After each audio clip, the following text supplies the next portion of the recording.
We're about to start some painting here.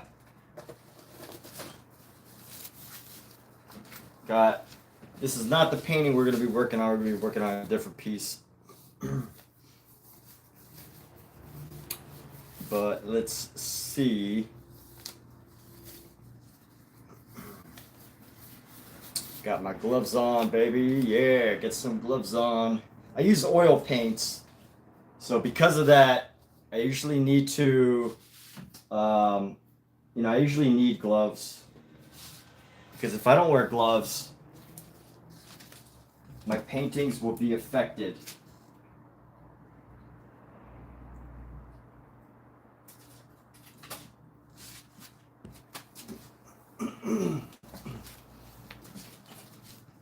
And let's see, we're going to pop this up.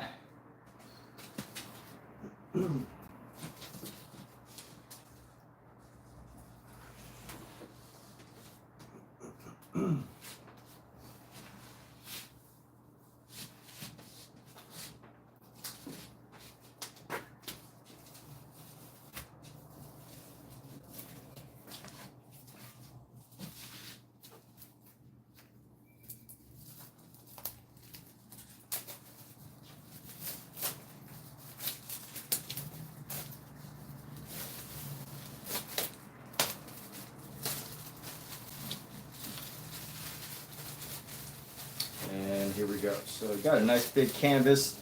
I'm thinking about doing 2 portraits on this canvas. Thinking about going 2. Ooh, that's an interesting smelling canvas there.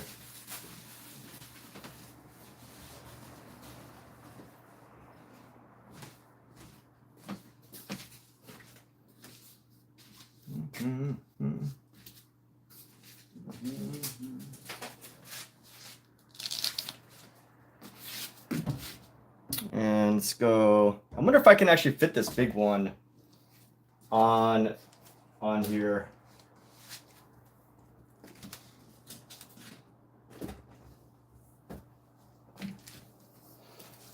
Let me see. I'd like to know if I can actually fit this piece here horizontally or even vertically, but I don't think I'm going to. So because of that, I think I'm just going to work on 2 portraits, 2 whole portraits at the same time.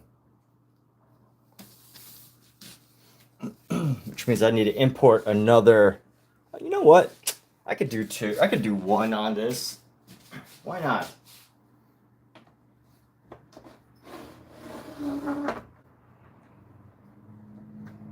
Hello, hey, what's going on? I see all of you. I see everybody in this room right now. Even if you're lurking, I can see your name. I can see your face. I can imagine who you are. Wouldn't that be wild if there's a tool that let the YouTube live streamers know who you were? All right, here we go. That's a little too high for me. I want to paint a little bit lower. This is a pretty big painting, actually. I'm not used to doing a painting this size. I don't want it to be too high. I think this is about the limit that this will go. What's going on? I see some chat activity, which is always exciting, coming back to a new conversation. See that? Give a shout out to Jack.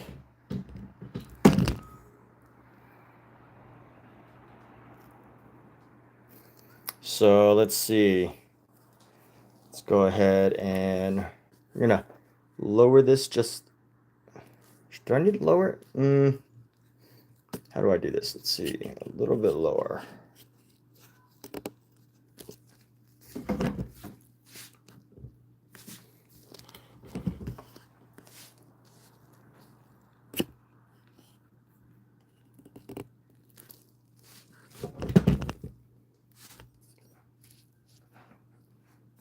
All right, here we go. So let's see, how big is this canvas? How big is this canvas? It's a 30-inch canvas by 20-inch across. So we're working on a 20 by 30-inch canvas right now. Just so you know, just so you have an idea. And great lighting right here. Let's pop open our supplies. So I got a little, oh yeah, by the way, I have to add something into this chat room here.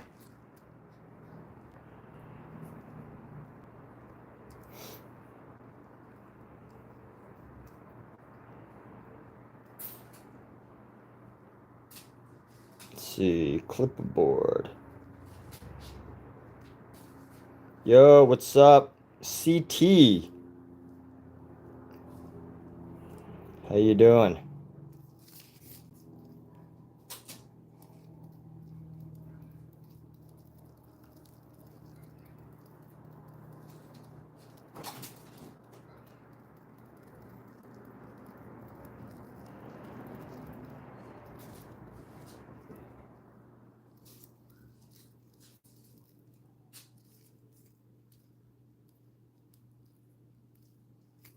I'm gonna pin that message.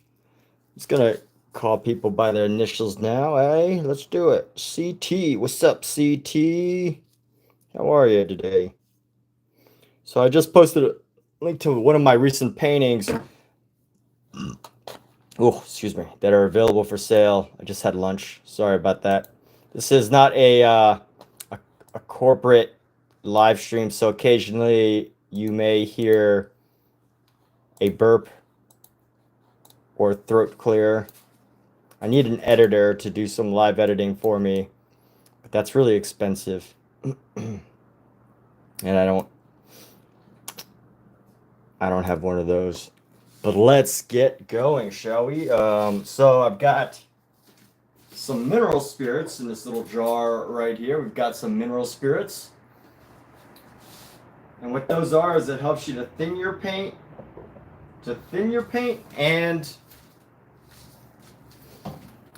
and ultimately give it more spreadability, which is very helpful. And then here we go.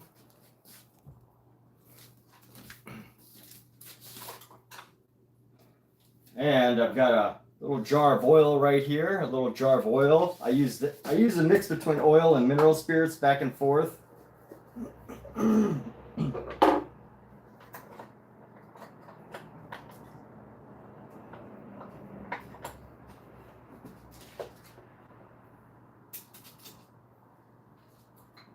And let's pop open the materials. All right.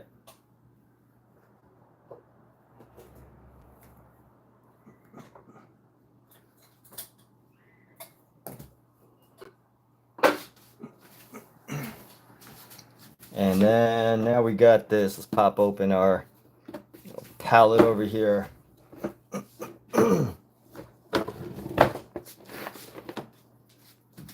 Whew!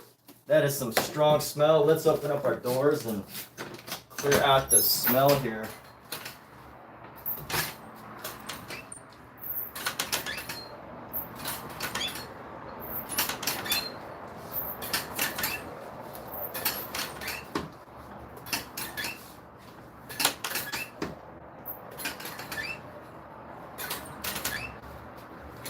Just airing out the room a little bit, getting some ventilation for the smell. I'm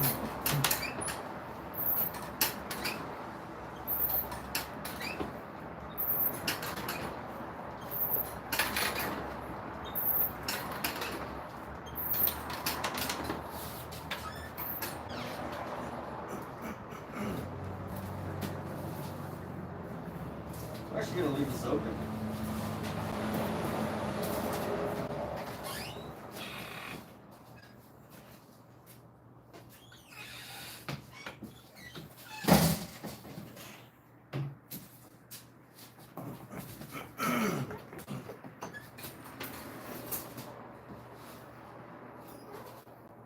All right, and what colors do I need? I got my red. Let me use up the rest of my oil here, my yellow. By the way, I'm going to show you a very handy tool that pretty much no painter should ever go without. helps you get like an extra 10 to 20% out of your paints if you have this. It's just a twisting key that helps you twist your tubes so that you get all the possible paint out of it that you can. And I think I've twisted it to its limit. So let me see if I go the other way.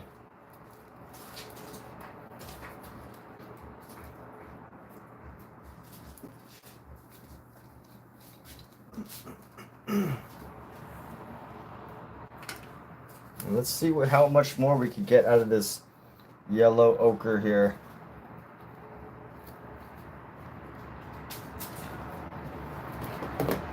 Any fans of Elvis in here? Listen to Elvis. My goodness, if you want something that's a tearjerker, definitely watch Elvis's last performance. The last performance ever recorded. I forget the name of the song. I just listened. Unchained Melody, I think, or Unchained Memory. But pretty fascinating to see that, you know, Elvis could barely form words during that performance, but he can absolutely sing and perform without missing a single beat or note. Just absolutely fascinating to be so talented and have that in you. And pretty amazing, but yes, that is something I was just watching. Let me get more white. Actually, you know what? I want a little bit of burnt sienna here. Actually, you know what? Let's get more. Let's try to use up our brown. Where's our brown? Where's my? Did I finish my brown? That's suspicious.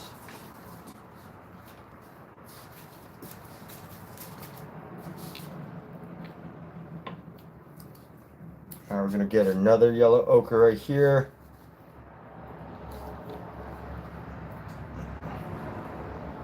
Setting down some colors is definitely part of the work here.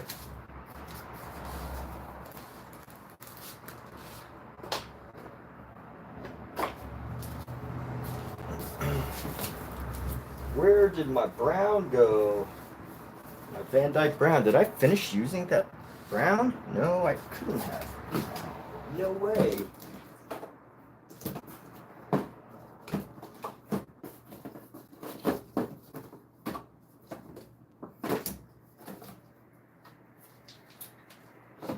Okay, I don't remember, but I feel like I must have used up all of my Van Dyke brown. Unless I put it somewhere. Or some cats got to it. Hopefully they didn't get to it.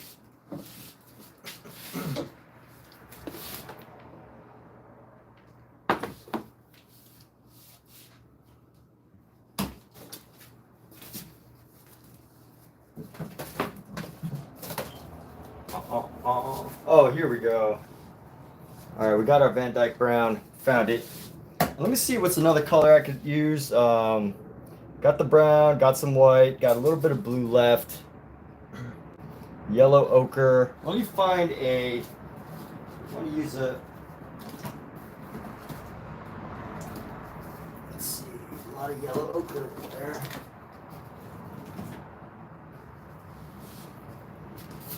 Let me find some sienna. I love this color. It's a burnt sienna. A little bit of a burnt sienna here. Got plenty of my reds.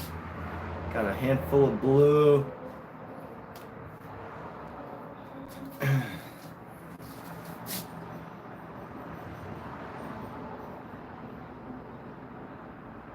All right, here we go. So I think I'm gonna sketch this out. Usually for these pieces, I don't usually spend too much time to sketch initially, but for whatever reason, I feel like I want to for this piece.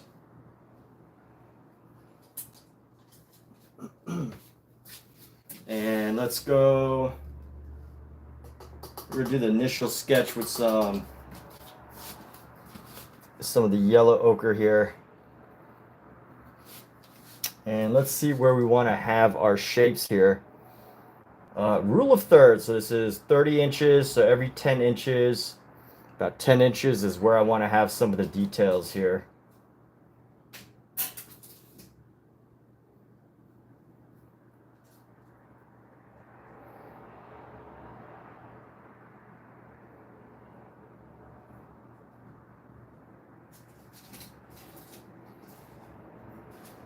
And the head should probably fall right about the halfway point.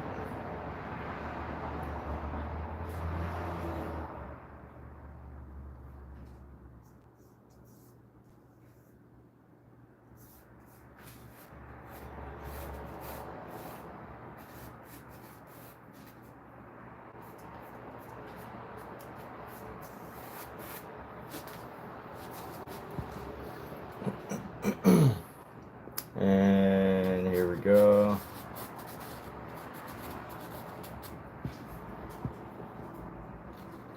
And just build in some of these shapes. It's going to be a double image here.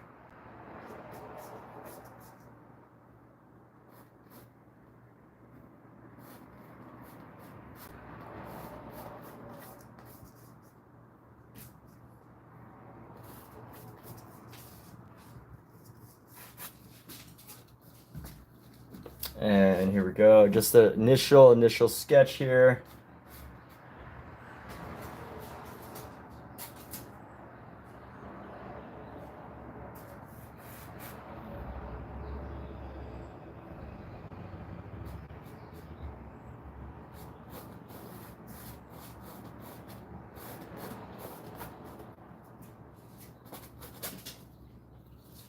And this can always be modified.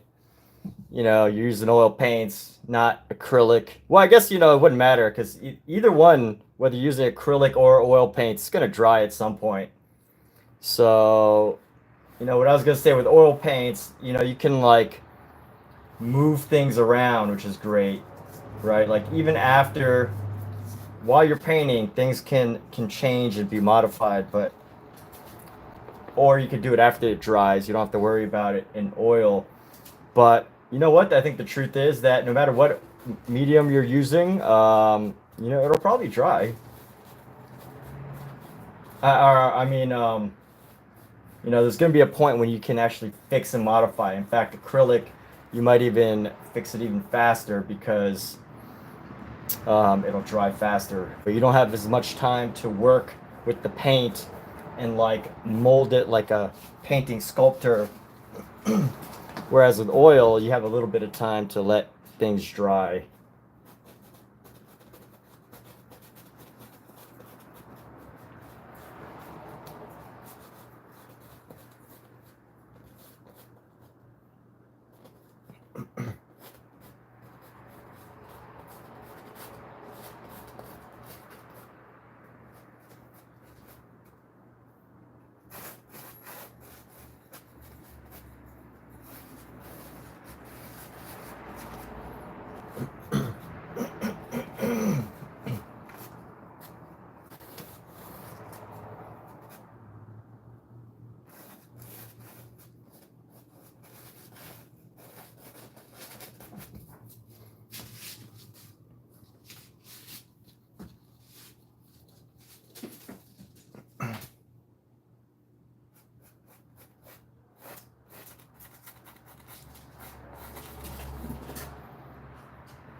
And here we go, like this.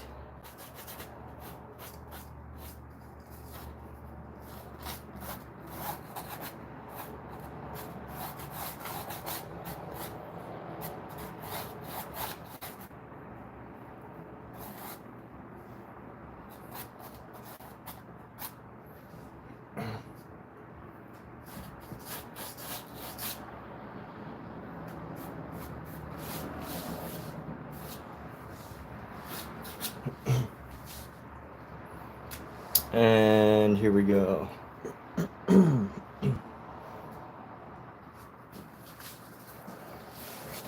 start building up some colors. I'm going to use a different brush.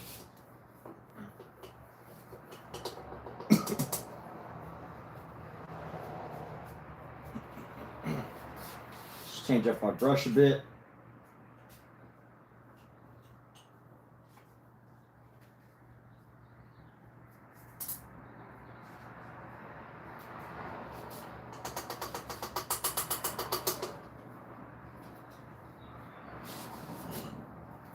Excuse me. All right, let's see. And I guess I might need some black too. But let's go.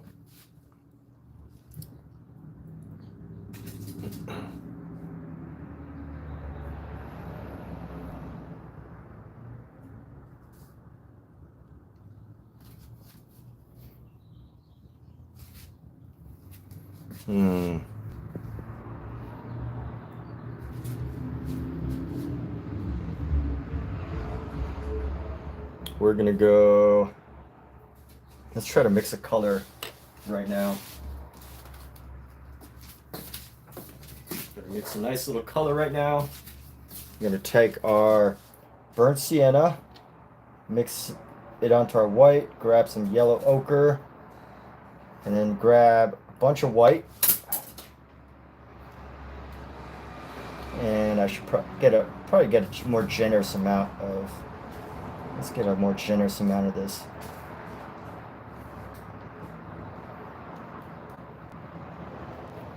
Grab some more red, put some red into this.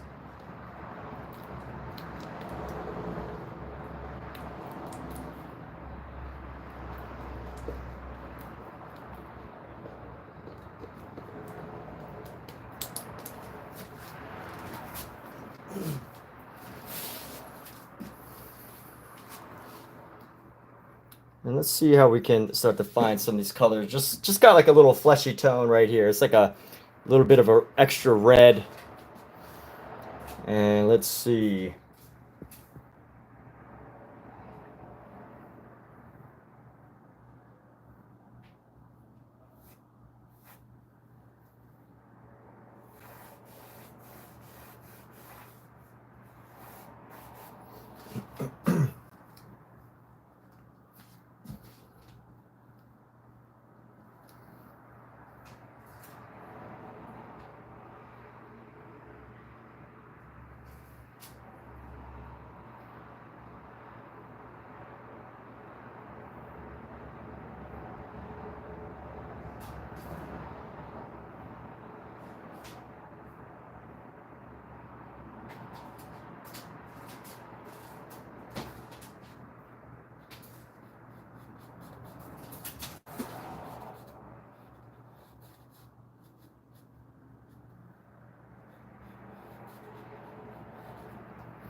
And let's see where we're gonna go with this.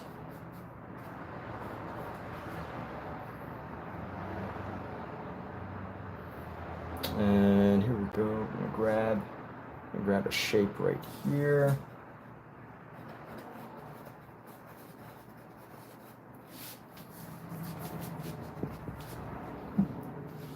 And let's do this here too. How about it? So this is going to be a distorted face. Just to prepare everybody, this is not how you sketch a face in a normal way. All of this is going to be totally distorted. So, you know, it will not make total sense. The aim is to distort what we're seeing. And I have a reference nearby.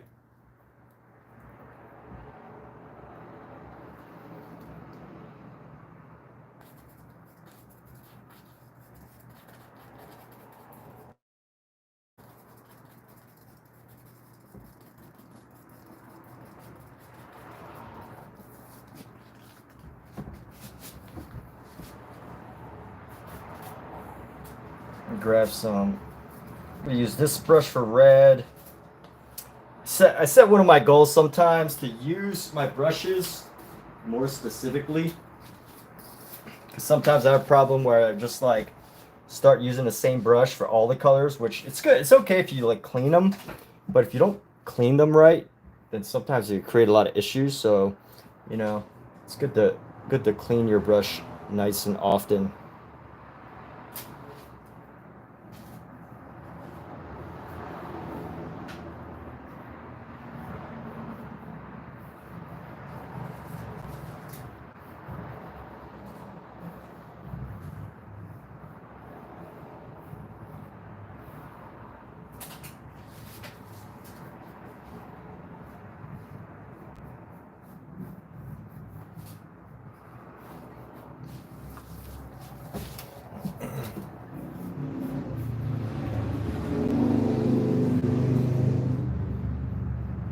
And I really like this canvas right now because the colors are like not really taking.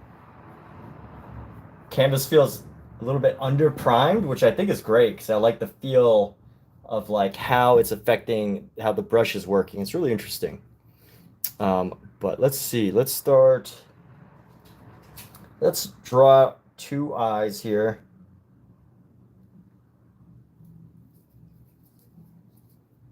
Let's draw two eyes.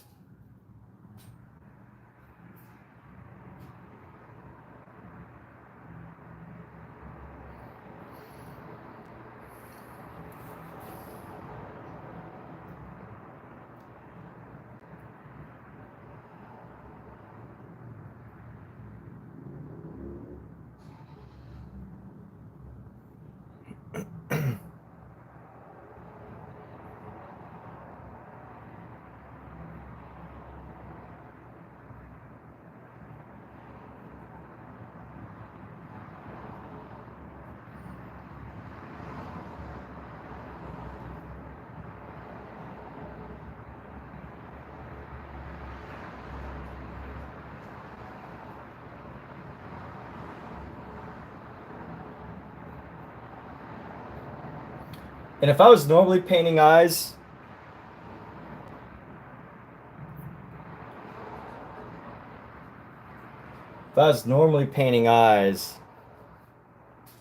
this would be totally different. But I'm painting in a... This would totally be different because I would have wet paint. And if you're doing painting wet on wet, you want to like lay in a nice shadow around the eyes and then eventually work the eyes over time. But for now, I'm just leaving these little circles or semicircles, not even full circles, because what I'm going for is something a little different. But, you know, this isn't a tutorial that I'm offering right now. This is literally just some painting ideas.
Let's grab this. This brush is still sticky from yesterday. And here we go.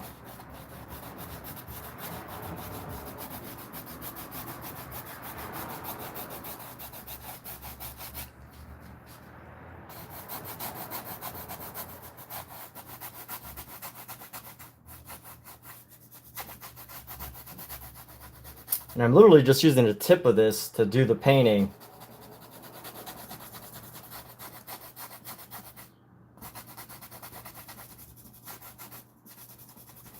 I want to, you know, I like the effect that this actually has, so that's why I'm doing that. Let's grab some of this color. Let's scrub it into here.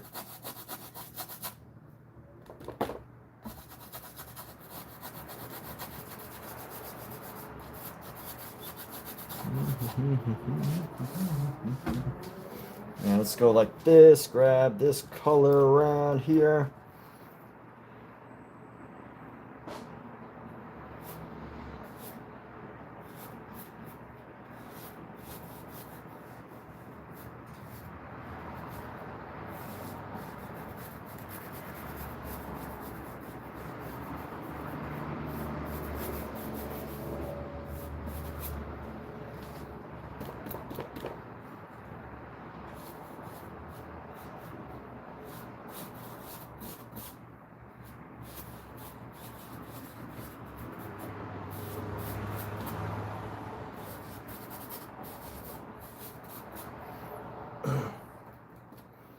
And here we go. Yo, hey, Connie. Wow. Hey, thanks. Well, I didn't realize you were still here, Connie. Well, thank you. Thank you for jumping in. Yeah, just taking it nice and slow here. So thank you. Thanks for tuning in. Look forward to seeing a familiar name next time. So we'll definitely keep in contact. Of course, I'll be live streaming multiple times per week. I don't have a set schedule yet because my schedule, you know, it often changes week by week. So, you know, definitely glad when you're able to pop in when you can.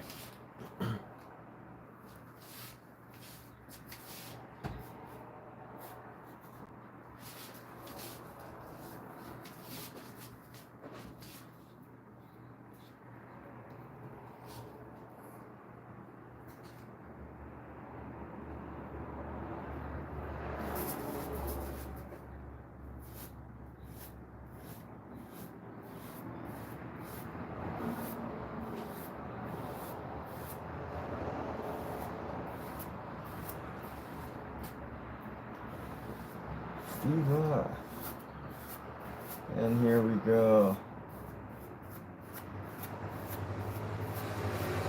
And we're gonna go down here, bring down our paint right now.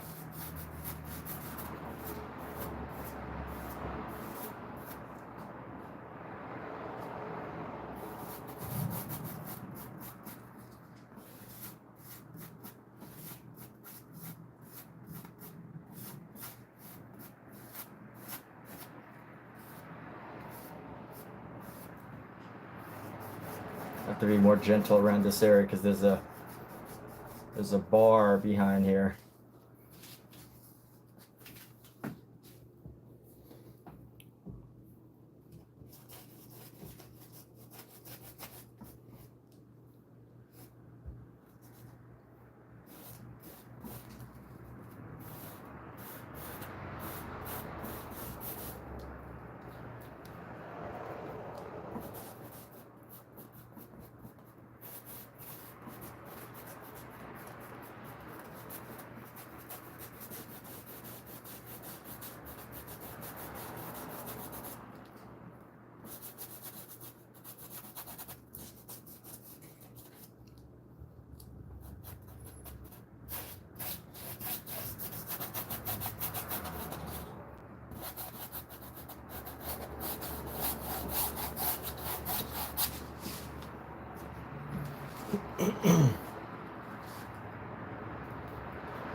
And here we go. We're gonna go bring this all around, baby. Bring this all around.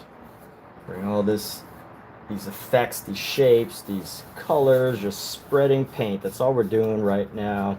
In areas where I feel like it's gonna be, this is totally a messy way of doing things. What's up, Danny E? Faces, faces. I mean, names, names, names. I love it. Love seeing familiar names. It's also great. Love seeing new names too.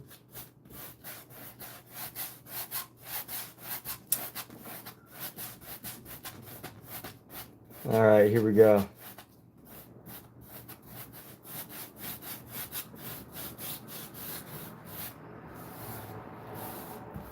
So this brush is like really worn out. This is one of the first brushes that I had like 2.5 years ago. And I still use it. I haven't dumped it yet. I think it gives a really rough look. Gives like a really rough look, which is why I like it. And let's go grab some white here. And I'm going to spread the white on this side. Look at that white spread. You can't even see it. Oh my goodness, you can't even see the white. Unless you know, white truly is. Look at that, you can't even see the white.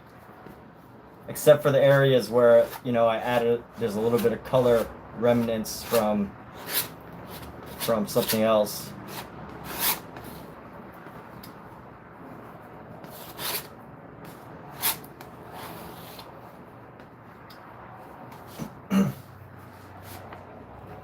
That's interesting. I've never laid down just like a big flat color of white on a white surface before. Usually there's always something to it, but here we go. Let's what are we gonna do to tackle this piece here?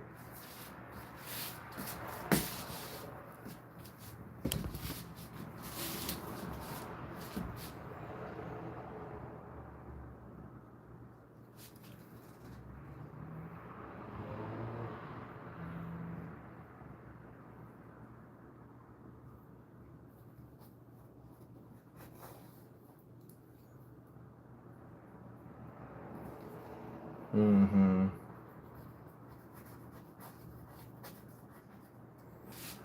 And let's go a little bit into this cheek color here. Let's grab some pink and go around on this side right here.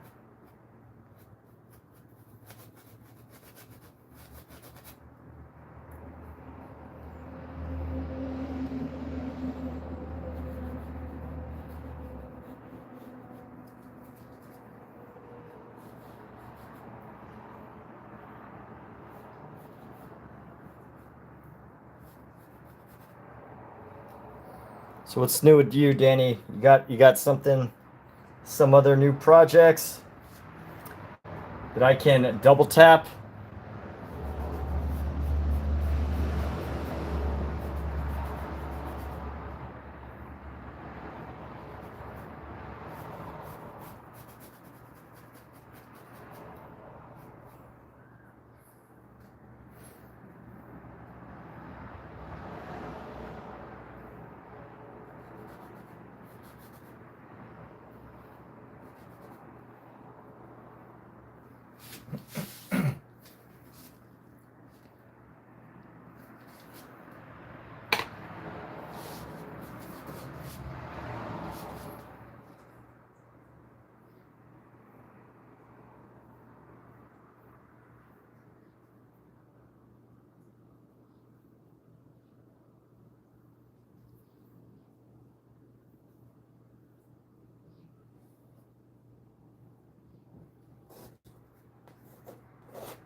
And we're gonna go like this.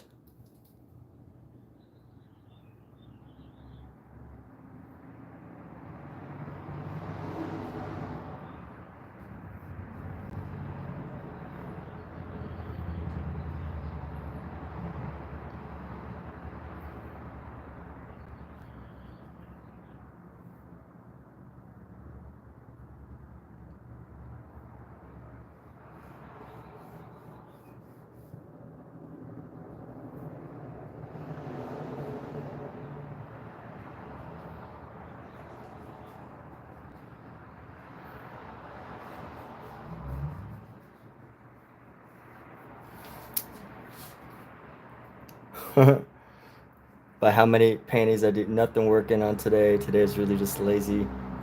Get back from farmer's market. Well, my inspiration is today. My inspiration. Ooh, should I reveal the inspiration? Because so the inspiration today was classical icons. That's my inspiration for the day. So people are gonna overthink it, but this is Elvis Presley. Yes. And I say that with, I am asserting that this is Elvis Presley. And I don't want to do that because I know when people are looking at it just like, that's Elvis Presley. No, it's not. And obviously it's not. But it is based off of a twisted version of Elvis Presley that I'm still working through right now. So we'll see. I don't know. Maybe it won't. Maybe it will. Maybe it won't. I don't know. Sometimes I surprise even myself.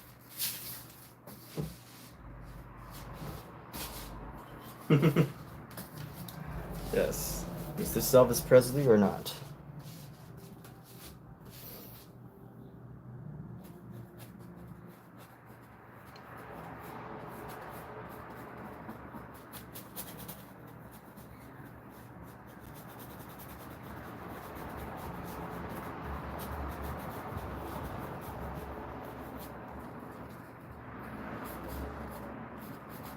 The estate of Elvis Presley would definitely be very upset by this piece.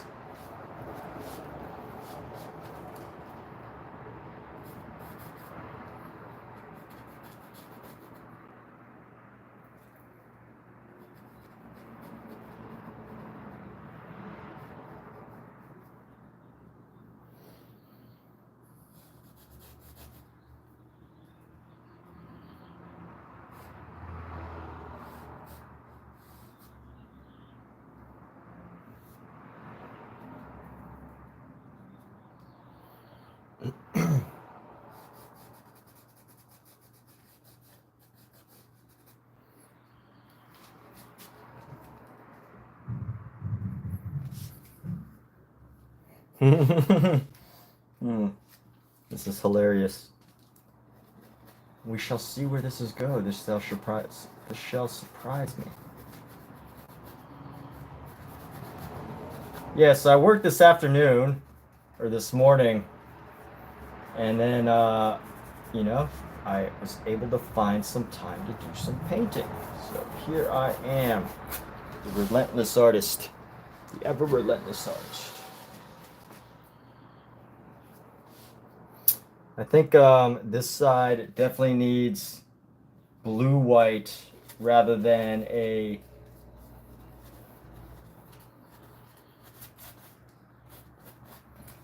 just a pure white.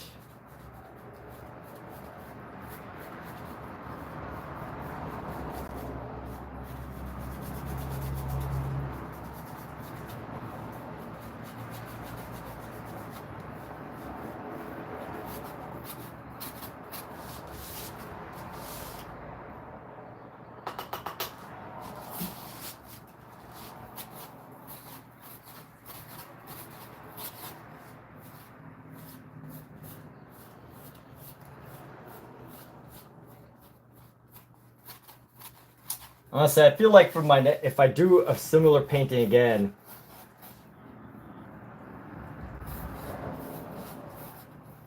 I can probably, there's already paint on here, so it's getting messy. Feeling when you have to work, but you're still able to find time. Yes, I agree. Good to be able to find that time. You know, let's get into some of these spaces here.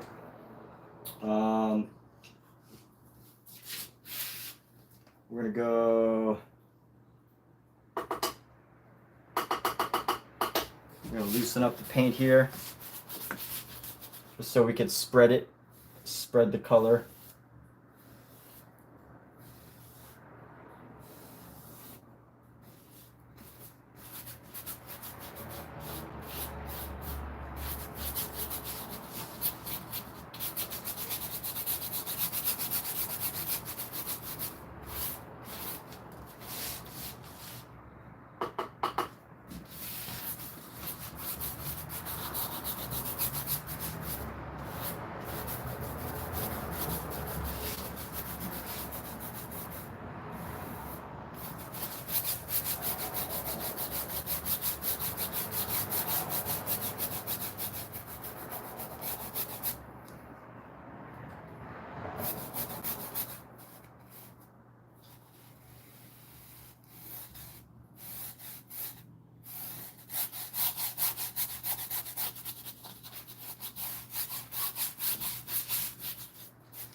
Let's actually see if we can pull some of this color into the face here. We're gonna go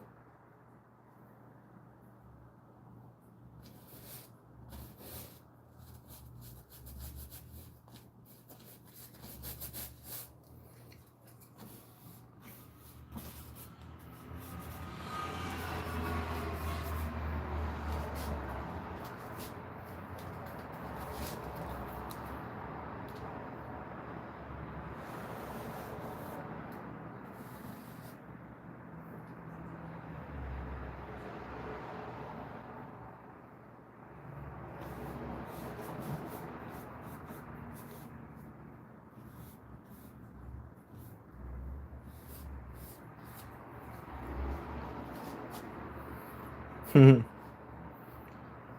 right, and let's go like this. I feel like this, I should definitely just like, I could just do portraits like this without going through the extra effort of doing like double photography. I've been working with like double exposure photography.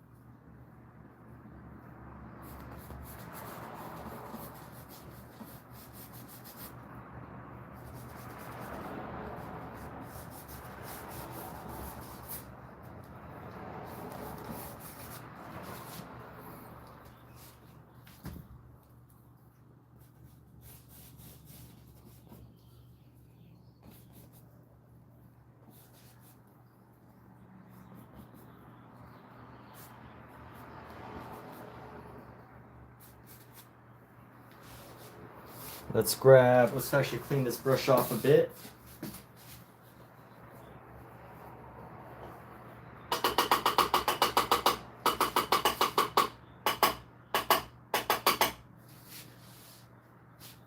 What's up, Scout?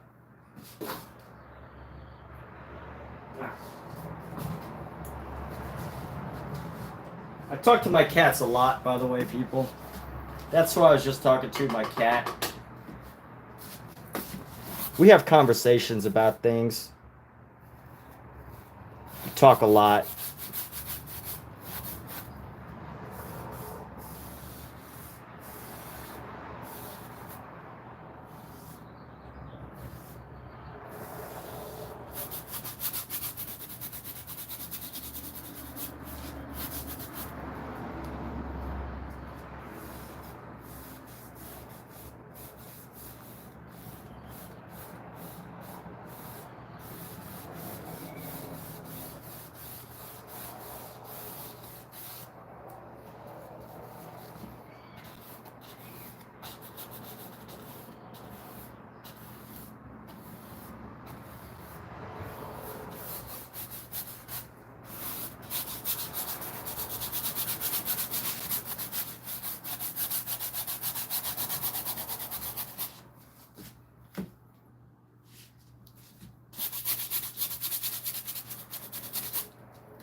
And let me go bring this into here.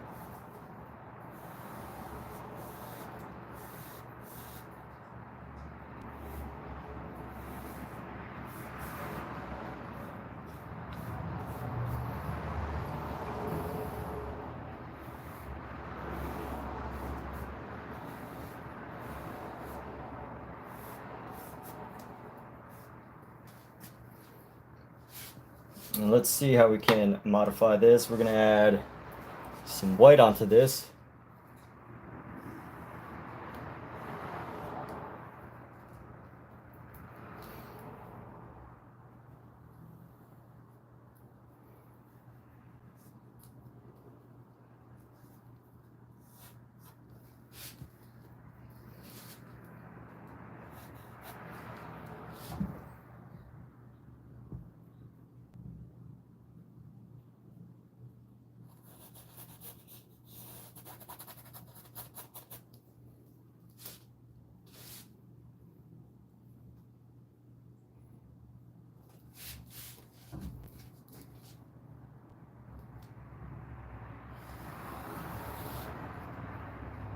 This looks more like Dracula.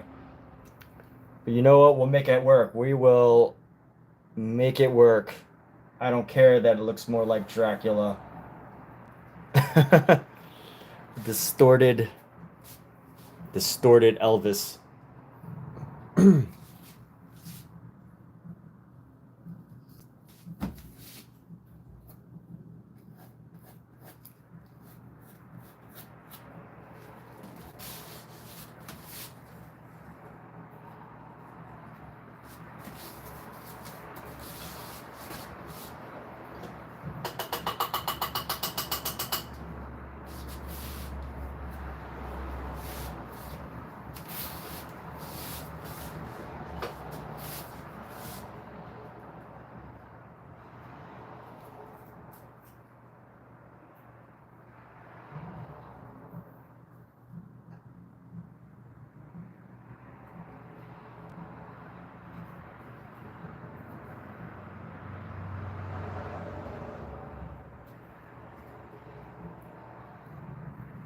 And here we go.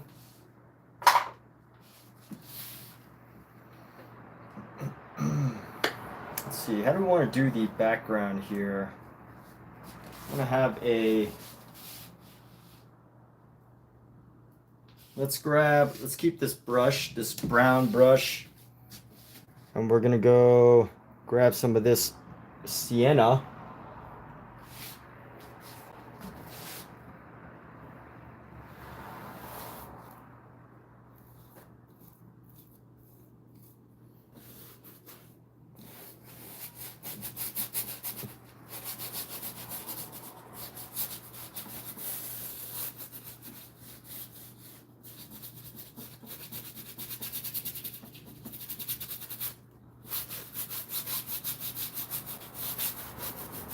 You know, one thing I love about painting big canvases or bigger canvases is you really have the opportunity to like get your whole body into it, you know? Get a really good opportunity to get your whole body into this activity of painting. It just feels really good, you know? It's like, you know, working out at the gym is one thing, right? Like exercise, fitness, physical movement, it's always very important, but like, you know, there's like doing it for the purpose of exercise, and then there's doing it for the purpose of expressing an idea. I don't know if it's the same as dancing. I wouldn't go that far, but you know, there are people that dance. And, you know, that's an art too. I'm just saying, it's not like dancing, but it feels like definitely an interesting way to get your body and everything moving along.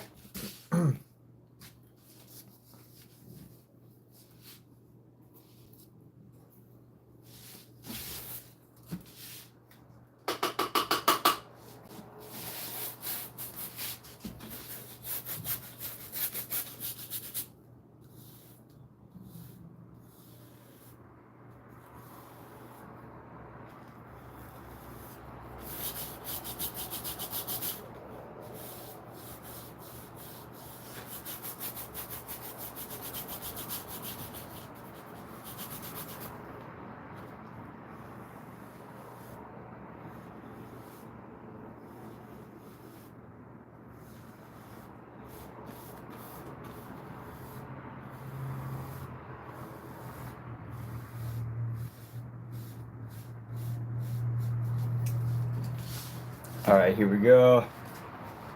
Just gonna continue building up this color here around the outsides.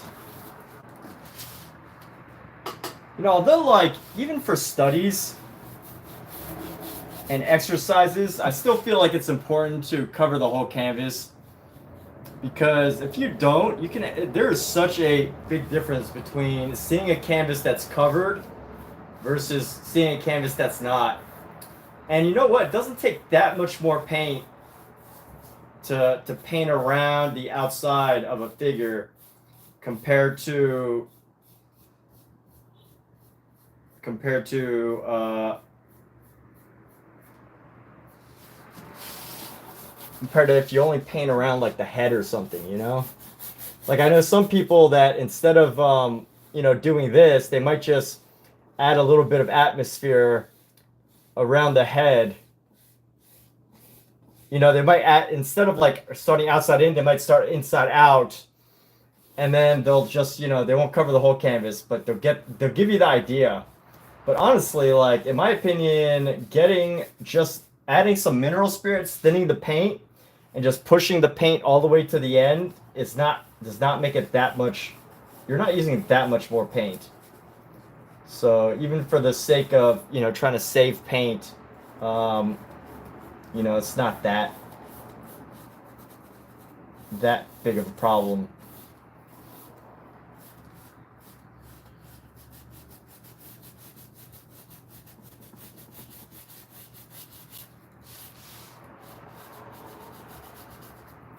Las Vegas. Viva Las Vegas.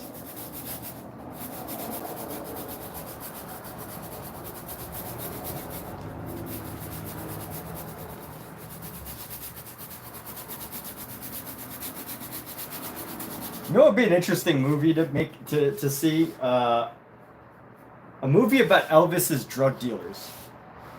If you're a parent, I hope you covered your children's ears before I said that. Probably should have given a warning.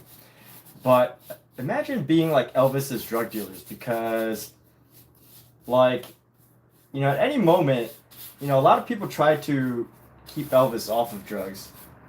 You know, he was struggling, and it was very obvious. But you know what? Like, his drug dealers just kept selling him drugs. Like, you know, and what was stopping them?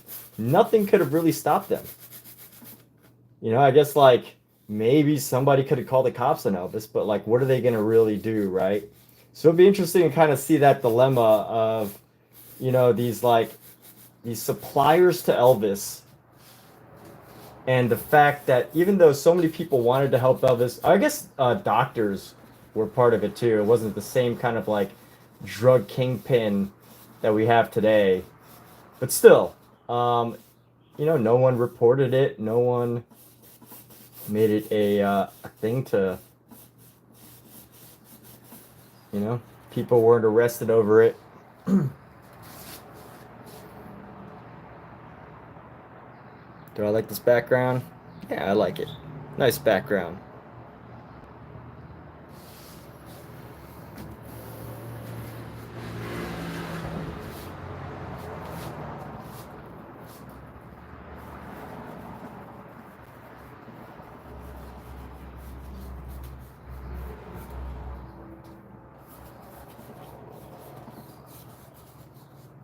All right, we're done. No, just kidding. Just kidding, people. We still got a lot to do, I think. I don't even know. I've been messing with these paintings, just experimenting with these ideas, and I don't know if I'm going to be able to stick with it for long term. Well, sometimes I just, like, you know, I like try new ideas, and I just don't know if I have the knack for it. You know, you try new styles and you're like, do I really have the knack for it? Sometimes it's easier to just stick to realism. And I'm not talking about like hyper realism, but like, you know, realism where you know, you look at what you're painting and you just copy it. And I'm not saying that's easy, but you know, it's easier than trying to come up with something, trying different styles. Now, hyperrealism, that's quite different, you know, but hyperrealism, where people paint like giant portraits that are almost exactly like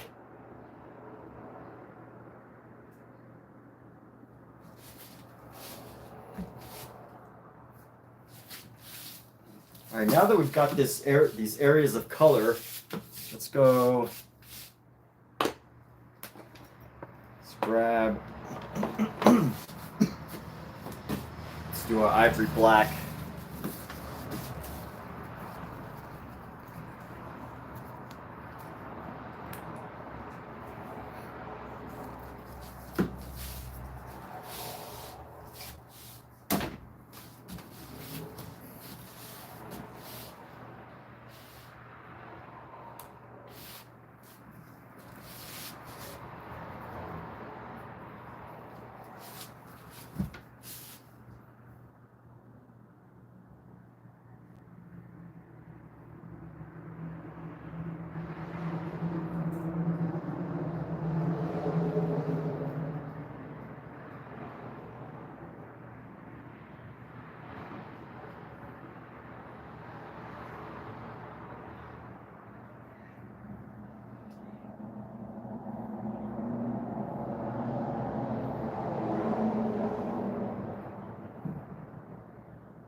Let's go into here.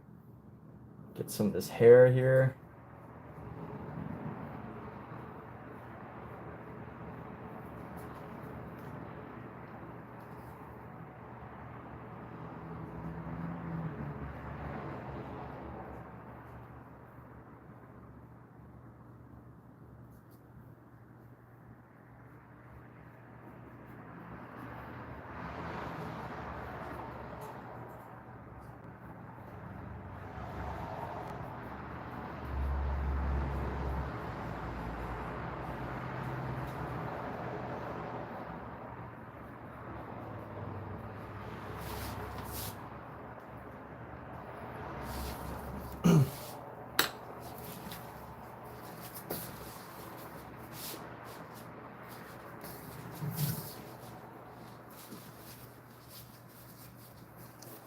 Let's see, I think I have a lot of creativity and I can do whatever I put my mind to. Like how this one, well, thanks so much, Danny. Danny, are you a teacher? Are you gonna become an art teacher? My goodness. So many wonderful things you say. All right, let's see how we're gonna modify this here.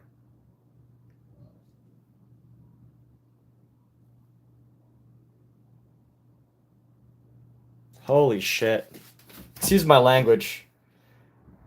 I'm just like constantly looking at my references and I'm thinking just like how fascinating they look so similar to what Francis Bacon was doing.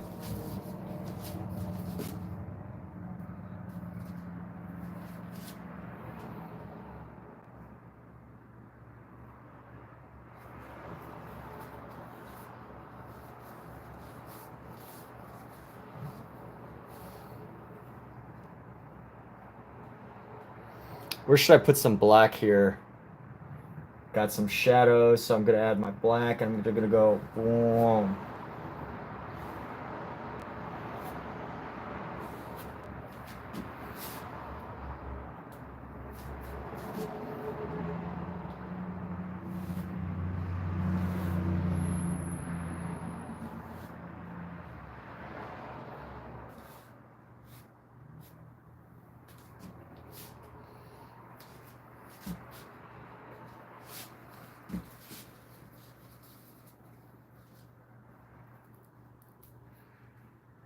In the cold Kentucky rain. In the cold Kentucky rain. In the cold Kentucky rain.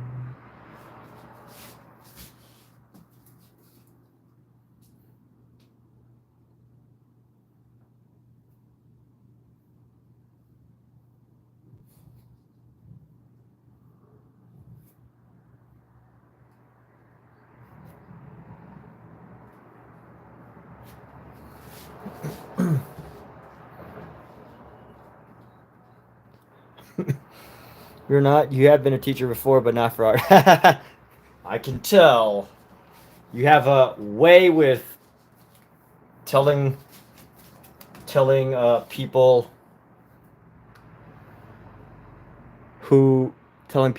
good things about their work.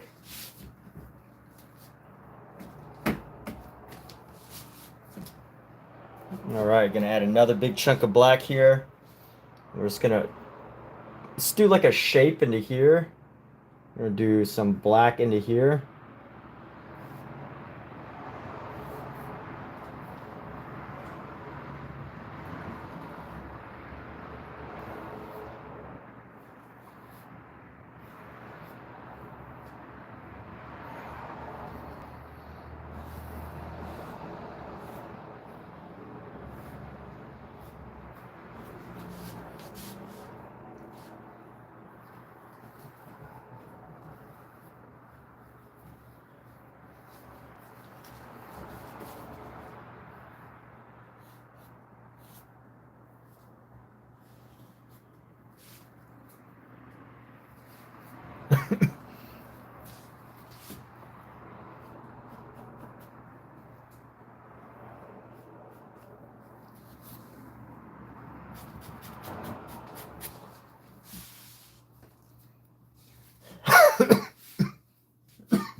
use my coffin.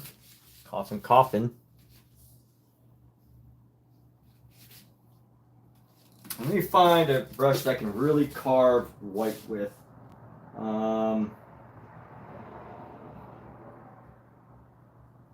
want to be able to carve in some white, which means I need a brush that will push away as well as lay down the paint that I have. And that might be an angled brush. Here we go. This angled brush is stiff.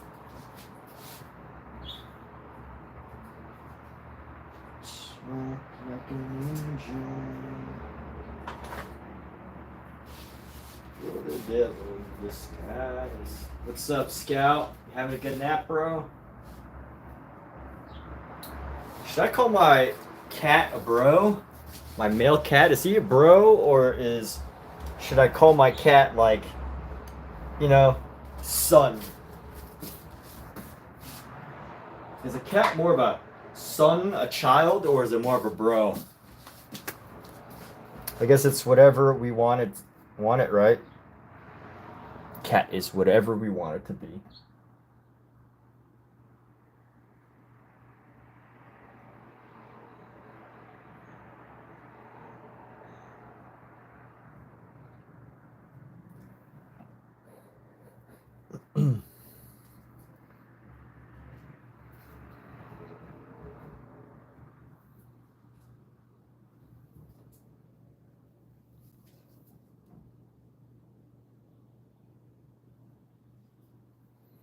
An angel, you walk like an angel. Talk like an angel. But I got wise. You're the devil in disguise. Devil in disguise.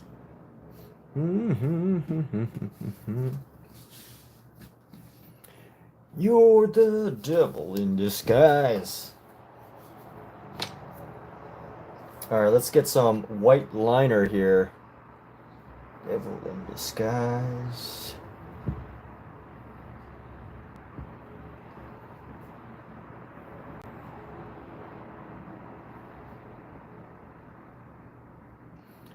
You're the devil in disguise.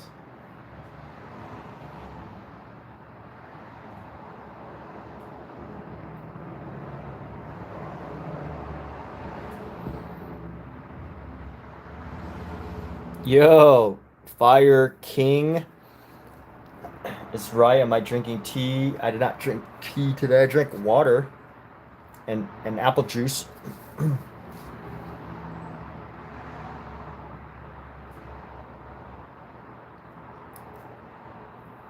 And yeah, I should though.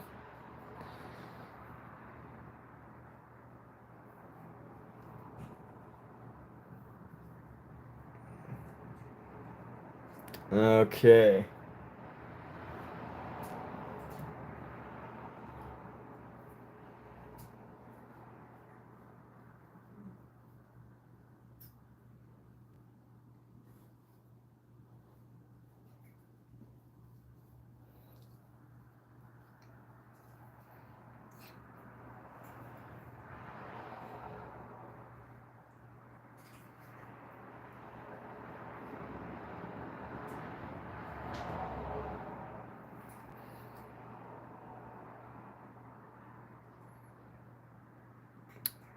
You can't figure this out? You don't know? I don't want to have to explain it to you, Omizu. You should know everything that I do. If I have to explain it, you're never gonna get it. You'll never understand me.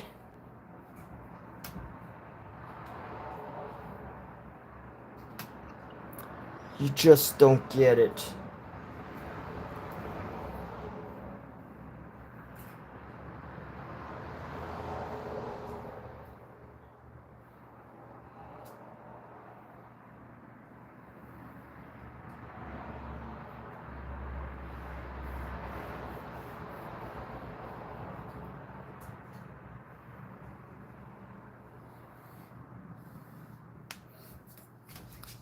An idealized version of me. Maybe. You know what? Maybe. I think psychologically you might have something there. Psychologically, you might have something there. But no, this was not initially an idealized version of me. He's got cool hair. Yeah, well, what other people have some cool hair? Hint, hint.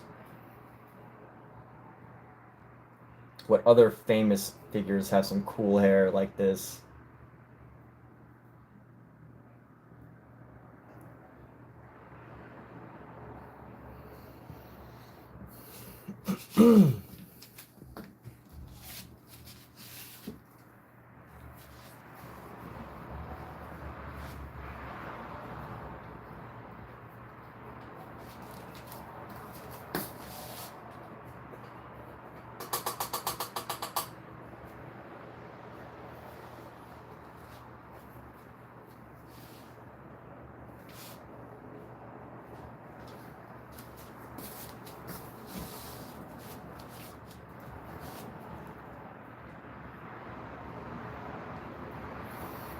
And let's see, we're gonna go.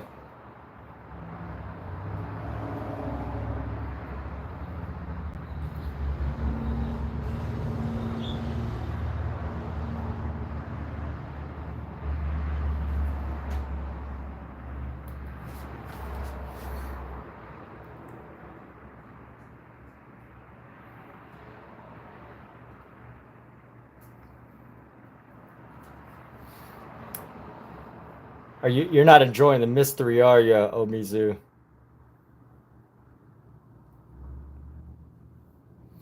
The mystery of this painting shall only be revealed to those who get it.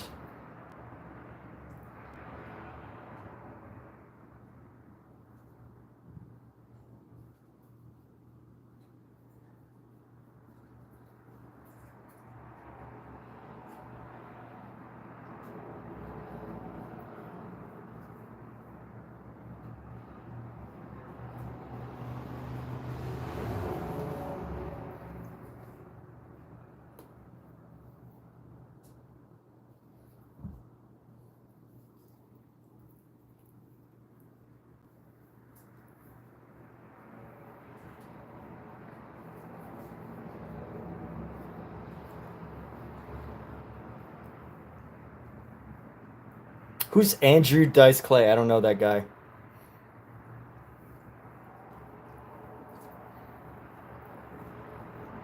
Who is that?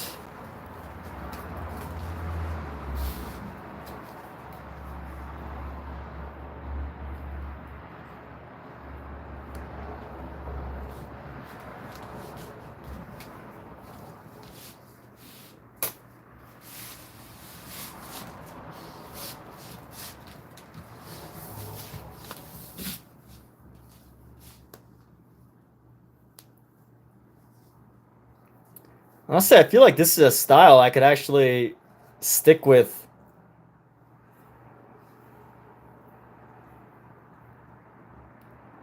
No, this is Elvis. Elvis Presley. Everybody, this is Elvis, okay? This is a portrait of Elvis. Yes.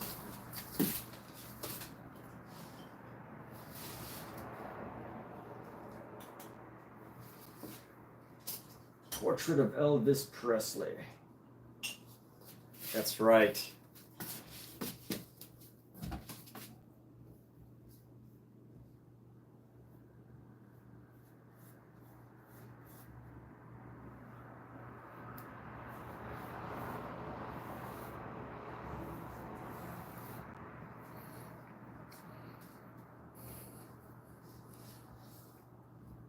So it's two separate eras, his early era and then his later era.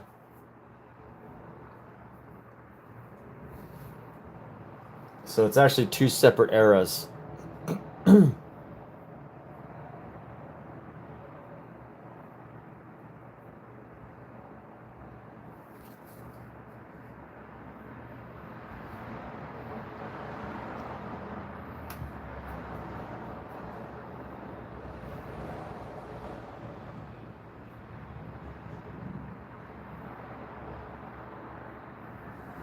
He looks like an Asian person. So I don't know. I feel like his eye. Feel like his eyes are probably.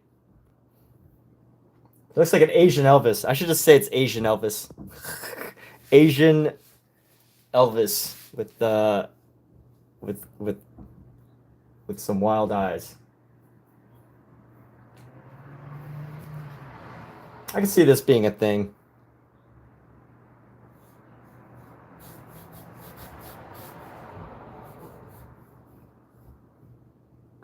All right, and here we go.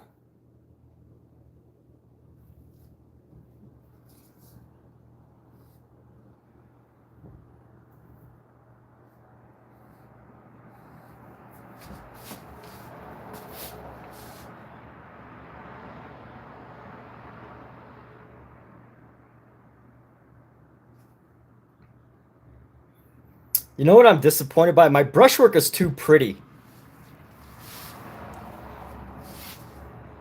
I feel like my brushwork is just like too like they've got like these like nice like curves to them. I need to like get them rougher. They're not rough enough. I don't like how smooth it like all my brushes look. It just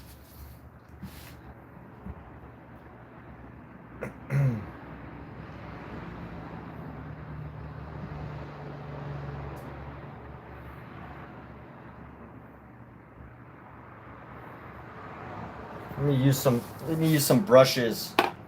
I may have to mess some of this up.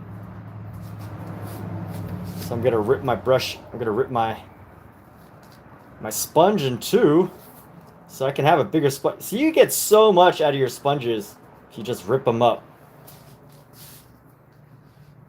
Whatever shall we do now?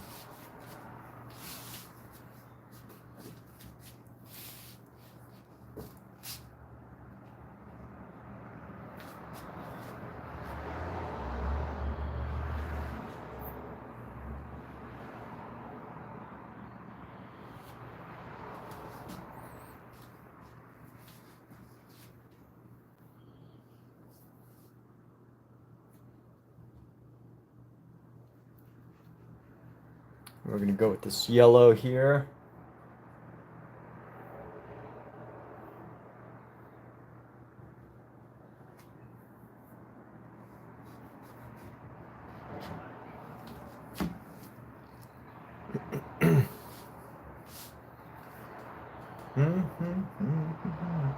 You like Elvis Omizu? Did you ever have an Elvis phase where you liked listening to Elvis? It's a great movie, by the way. If anybody has not watched it, highly recommended.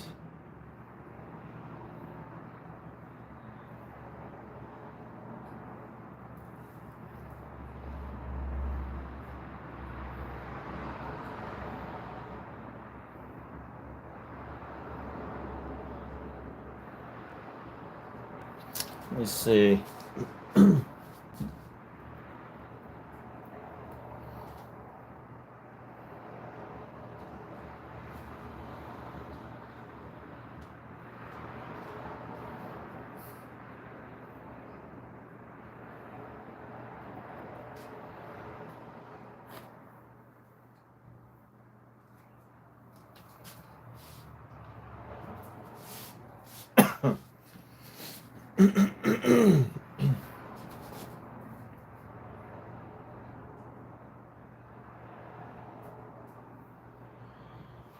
You know what I need? I need to add some color into these eyes. Maybe some red. Let's add some purple, red, yellow to the eyes here.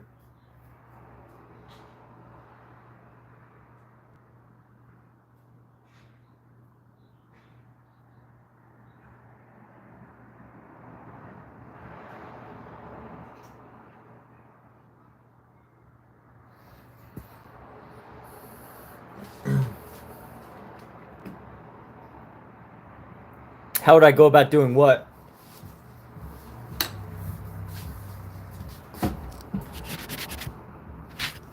Did Did I say something? You're paying too much attention to Mizu.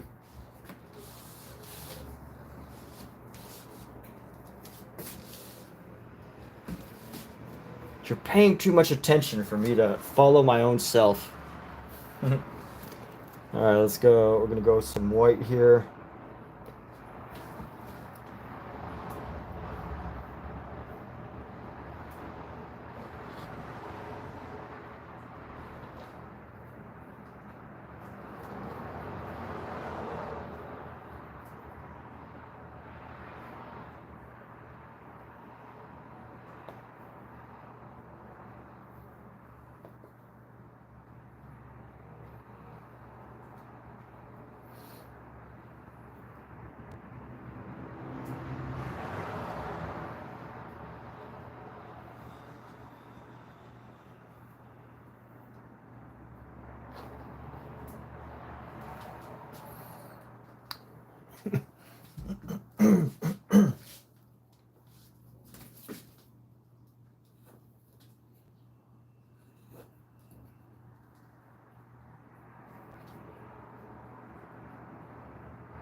Yo, MW, what's going on? I know what I need. I need to get drunk and paint. What's up? It's interesting who each of us have different techniques.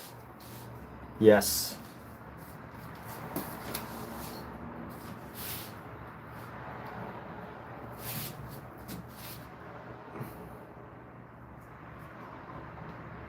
I probably should do like a live stream drunk painting. That would be a good like live stream, huh? I would watch that. Like drunk history, but with painting.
I'm tempted, but I actually don't like the feeling of alcohol.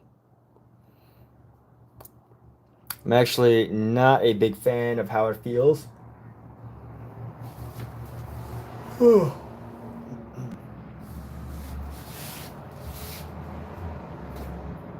But the artist side of me is curious how my painting would be different if I did art under the influence just for the sake of it.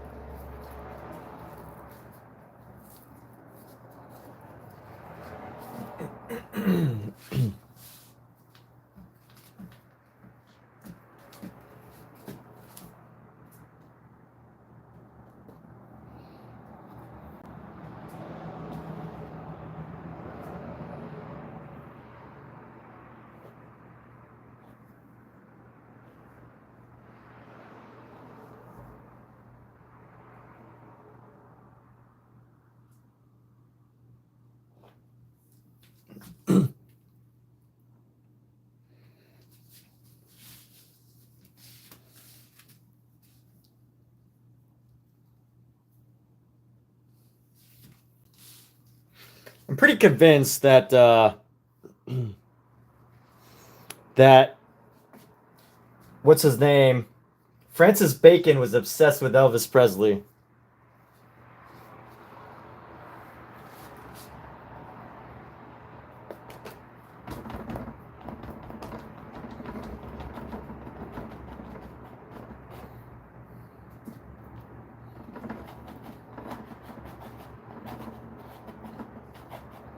He probably had a massive crush on Elvis.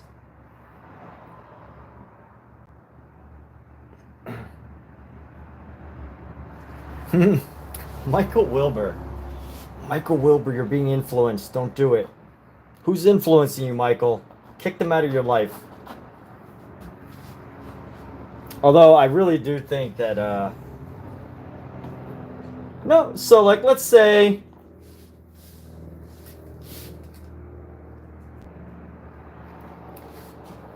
I guess you could say he was a little bit of a surrealist.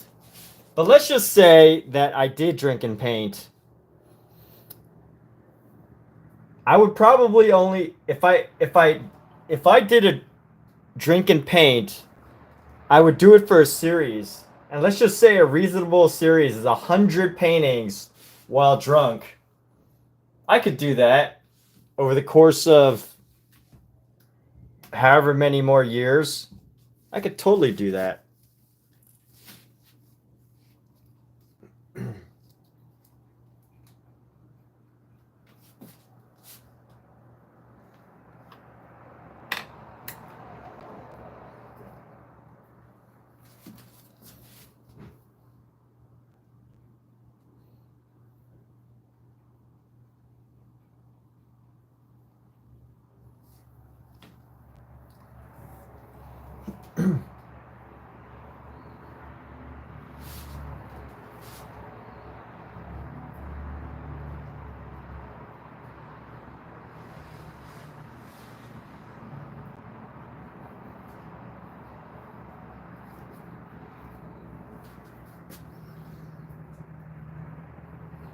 I mean, you could say that Bacon was a form of a surrealist.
What makes one artist's work stand?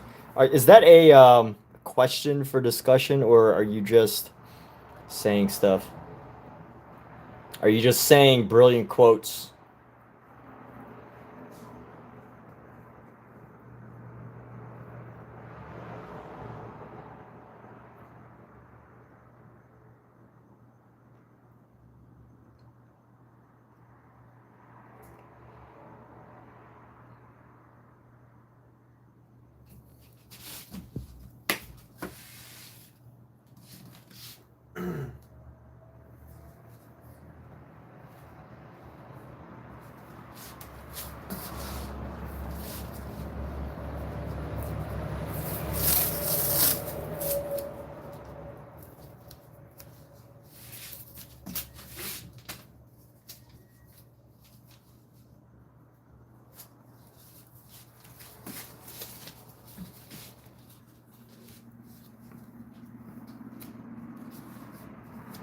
All right, here we go. Let's do something drastic here. What are we doing?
Now let's see what else we could do. I'm gonna do one more painting, by the way. There's more in me after this. There's more in me.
All right, let me find a very scratchy brush here.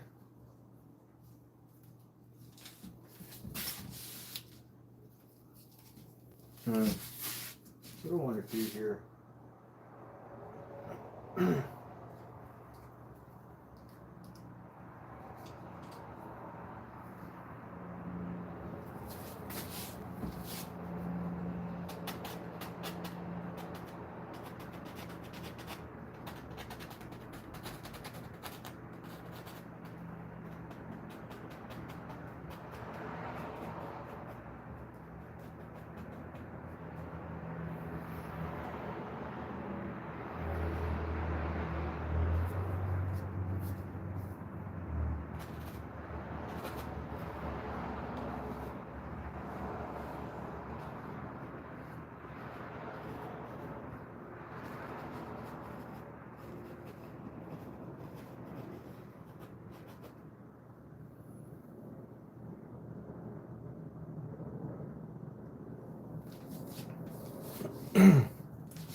Let's do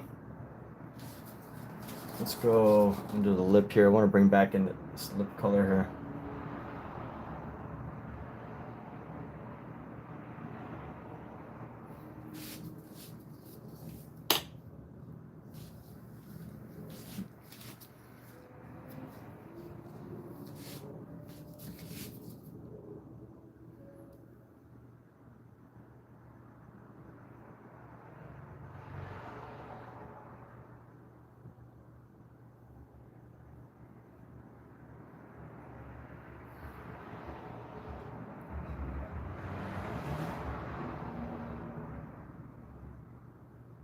Oh, Annie.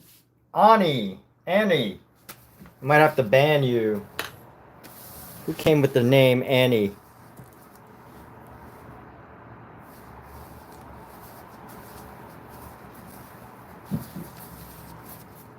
I'm not a very big fan of that name. I feel like it's a troll name. So I'm gonna go ahead and report you.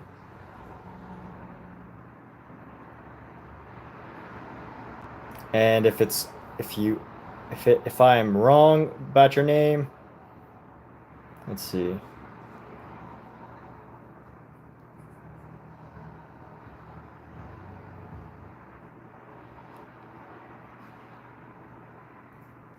Put you in timeout.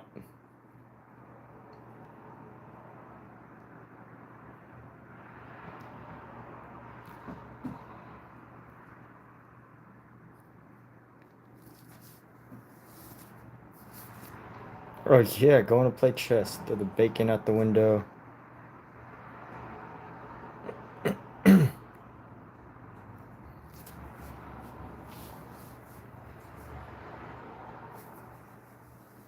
All right, well, I'm done with this piece for now.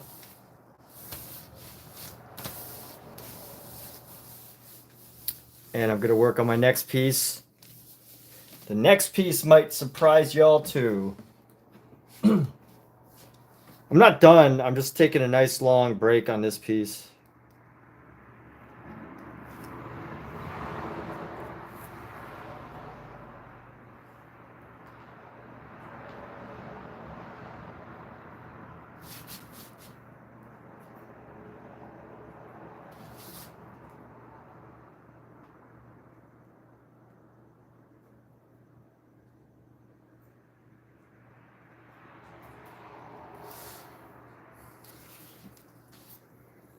All right, let's do another one, huh?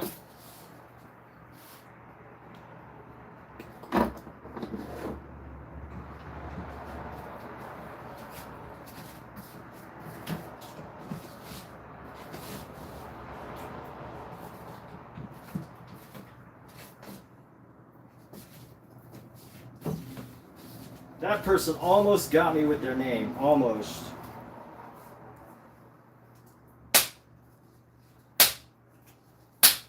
They were going to ruin my entire stream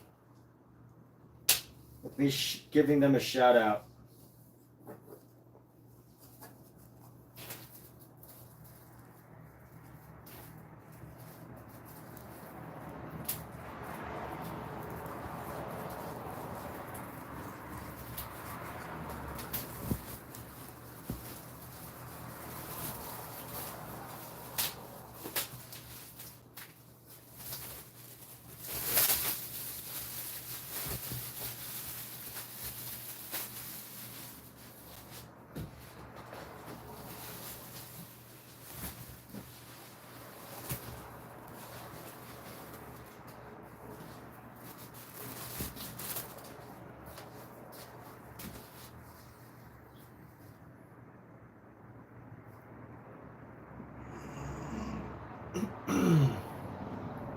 Excuse me. Wow. What a sound, huh? Y'all don't want to hear that again, do you? All right, let's see. Let's pop this canvas off, put a new canvas on. I would say this is an Emmett.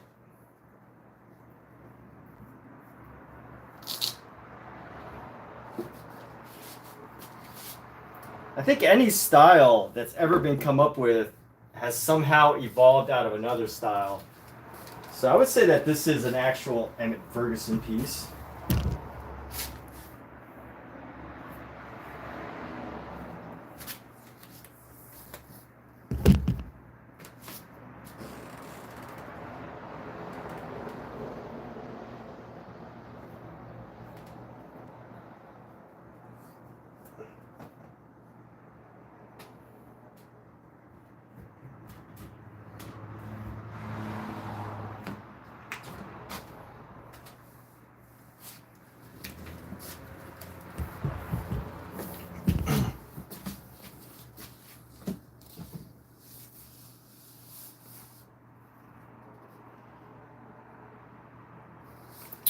I did not go to their channel to see if they were a fake or legit account.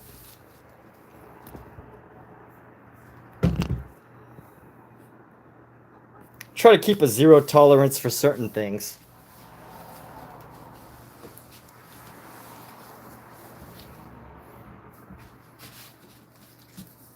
Yeah, I pretty much have a zero tolerance for some things.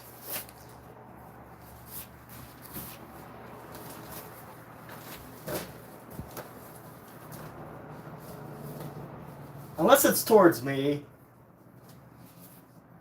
You know, like if I get a troll, someone trolling me specifically, but if I feel like somebody's, you know, trying to get me to like, you know, do or say something, I don't like that. I don't like the trickery.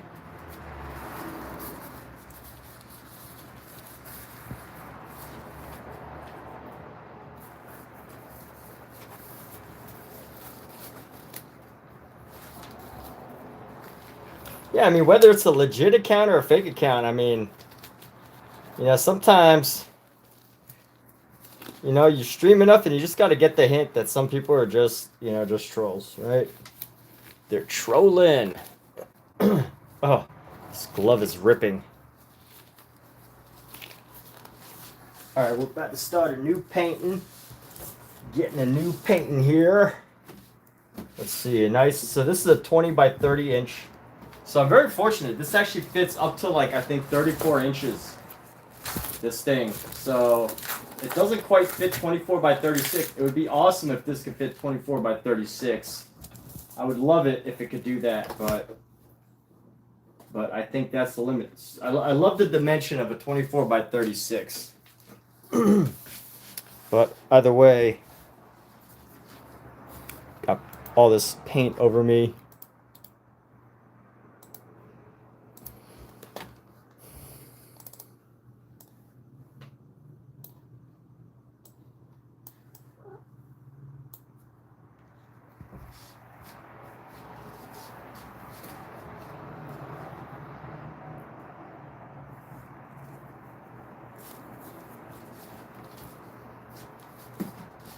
All right, let me get some paint out. I need to get that. Oh, my canvas is such a mess right now. Let me get my oil. Let me get some of this more rose, quinacridone rose.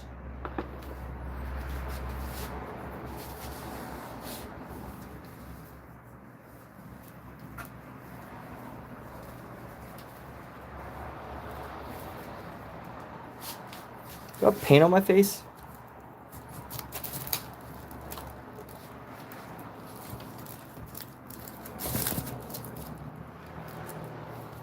I do not.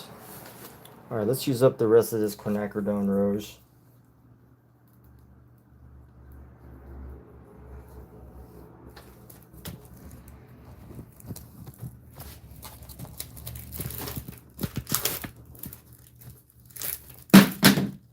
Yo, Mizu, do your cats like to eat paper?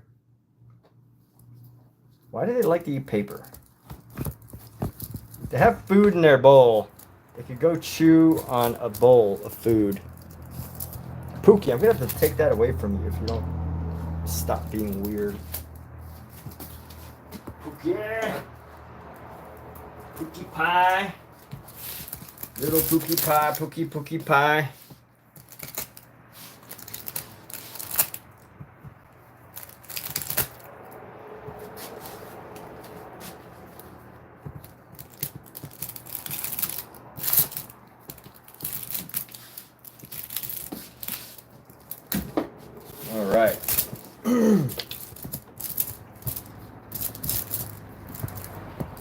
Let's grab our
banned him unnecessarily. He didn't even say anything wrong or in bad manners. You even forgot. Here's your old subscriber who once motivated me in an old... I didn't ban him. I just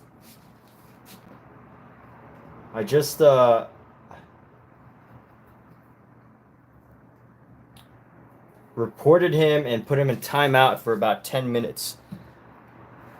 But yes, I have zero tolerance for certain things, you know? Racism and now if someone was like, you know, making fun of me for being Asian, that would be different, but you know, there's a form of racism that, like, you know, he just, for whatever reason, it's just not something I tolerate. That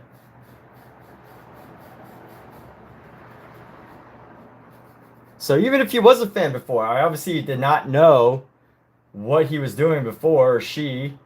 I didn't understand, you know, when I first was doing my YouTube streams, you know, I don't know all the different names and titles and ways to like trick people into saying their names.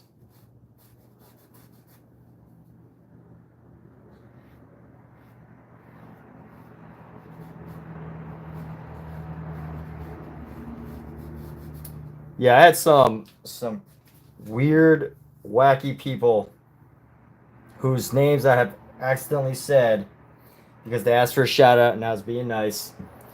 And you know what?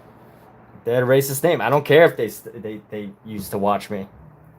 I don't like their name. If they changed their name, they'd come back. Have they ever bought one of my paintings? No.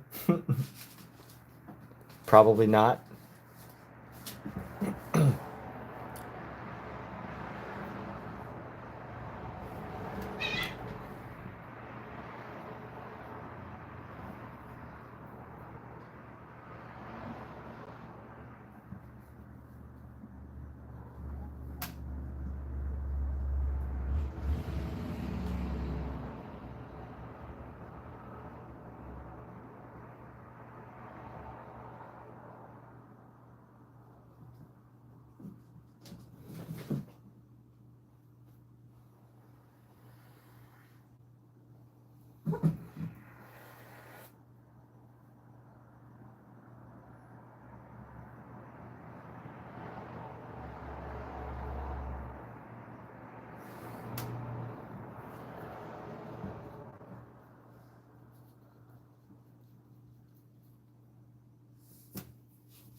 Dude, what do you want me to think about? There's no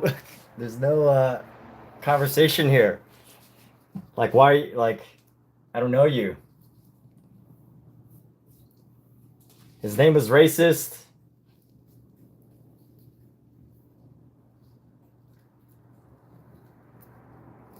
I don't know. I mean, if there's something if you have something specific like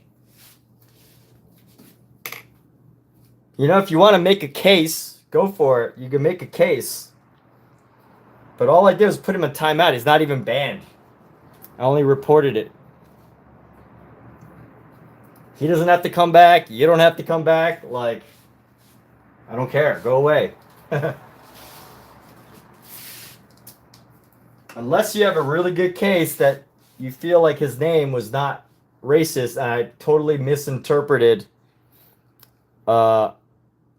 interpreted that name.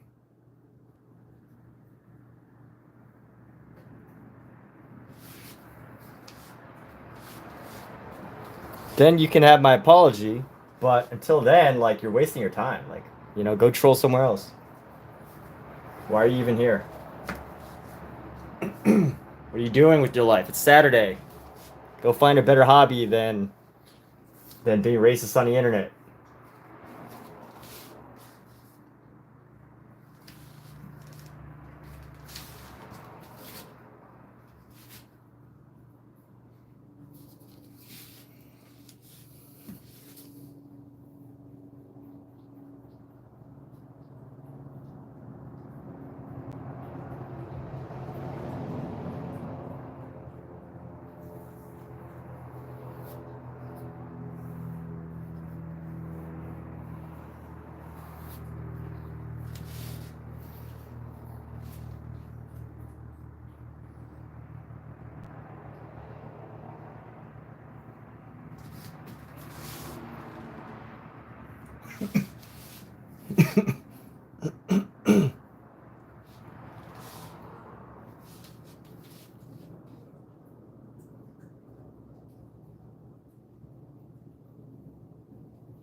You can make a case.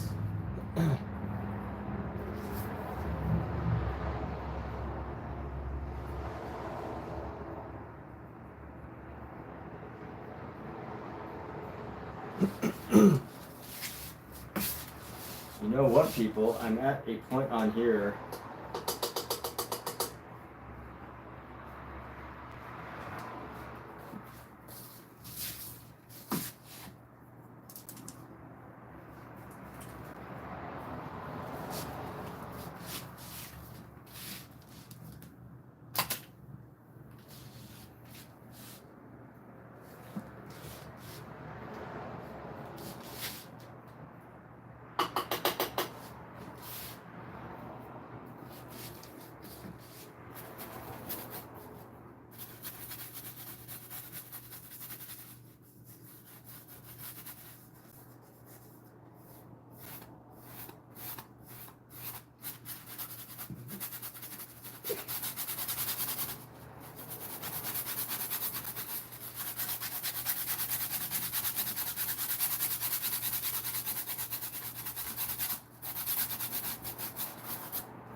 Let's do this painting with our little sponge here.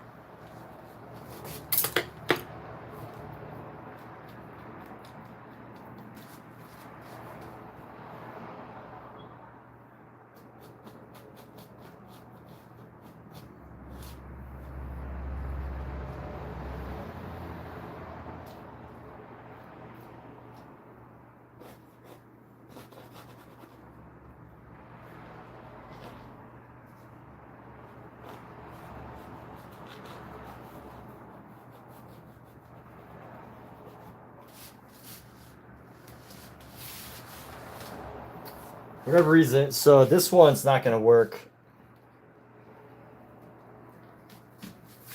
This little thing right here.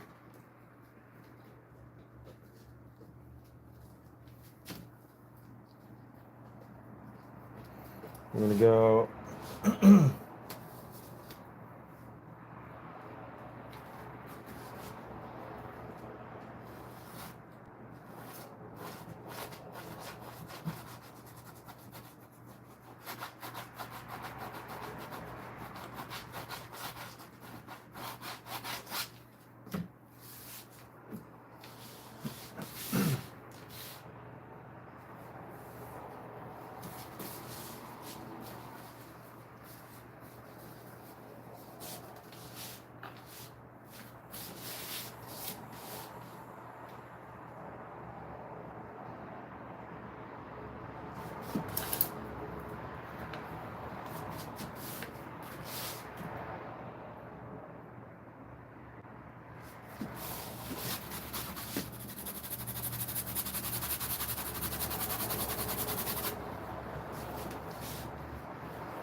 Hey, you know, it's a fun fact. I think I heard somewhere that Marilyn Monroe was actually a redhead. Is that true? Does anyone know?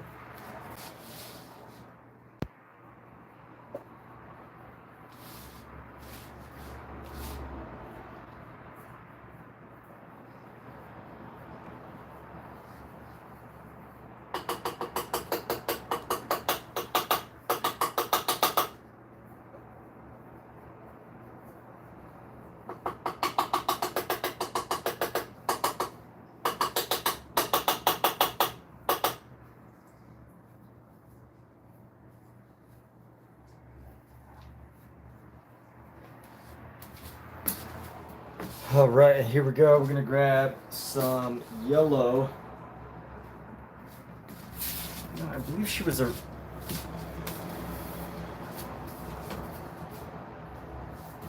Alexa, what was Marilyn Monroe's natural hair color?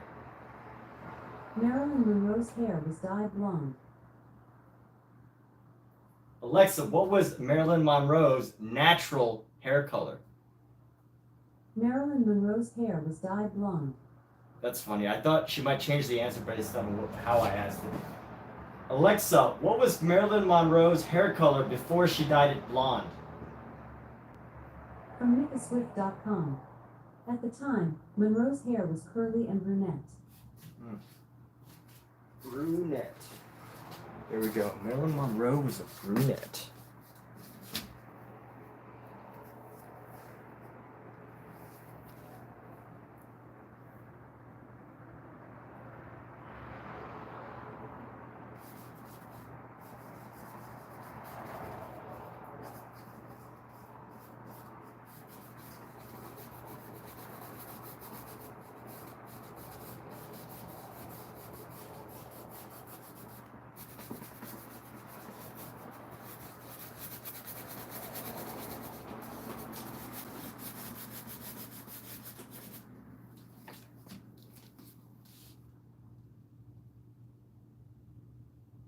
That tiny motion, not even look beautiful. Dude, just ban yourself. I'm not even gonna waste time to ban you, bro. Just ban yourself. No one cares.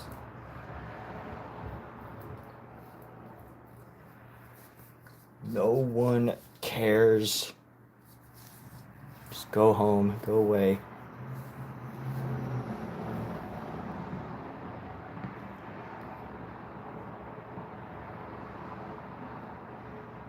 Probably might have been good to actually, whatever. I don't know. Ban yourself. You don't need me to ban you. Just block my channel.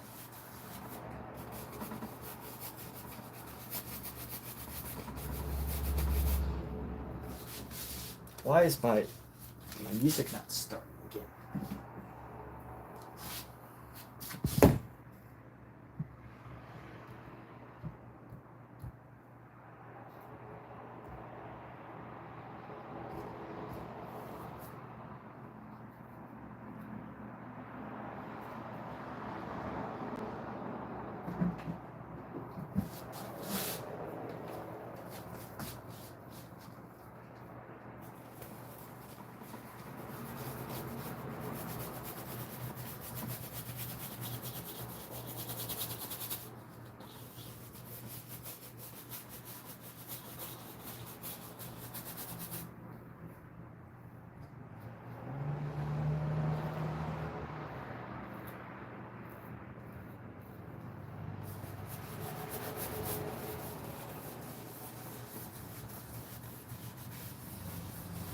I wonder if they're like they're just like these two people kind of just, you know, if they're just like sitting in the same room together and they're like going to different channels and trying to see how many people they can get to like just say racist things with their troll name.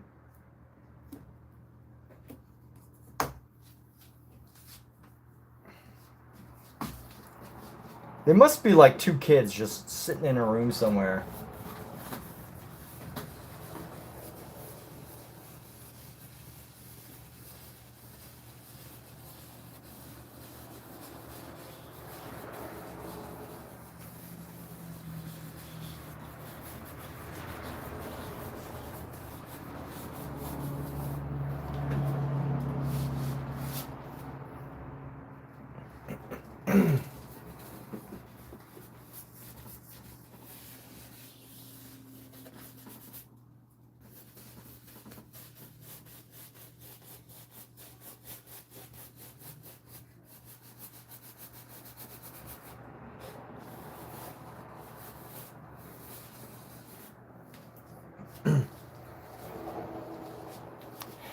Clean off this brush right here.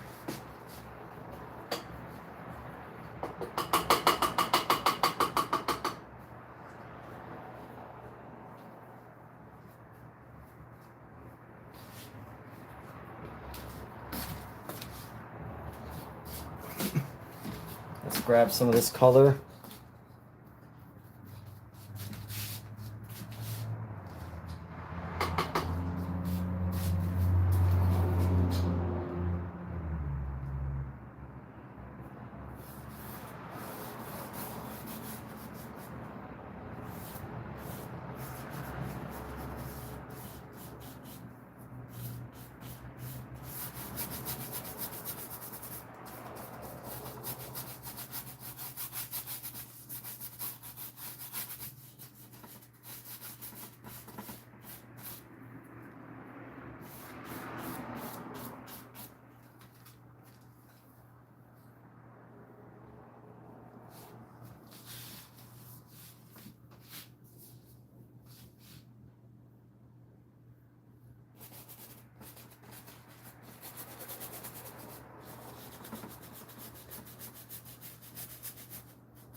They pulled out all the guns.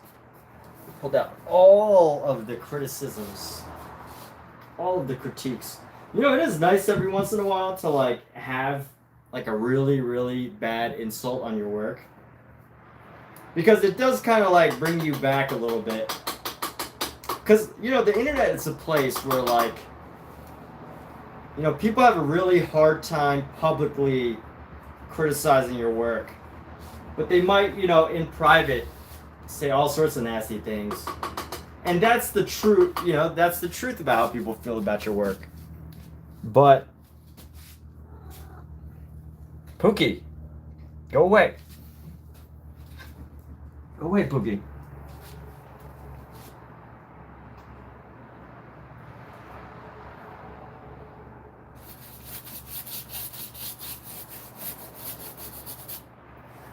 Do not put your tail in my paint.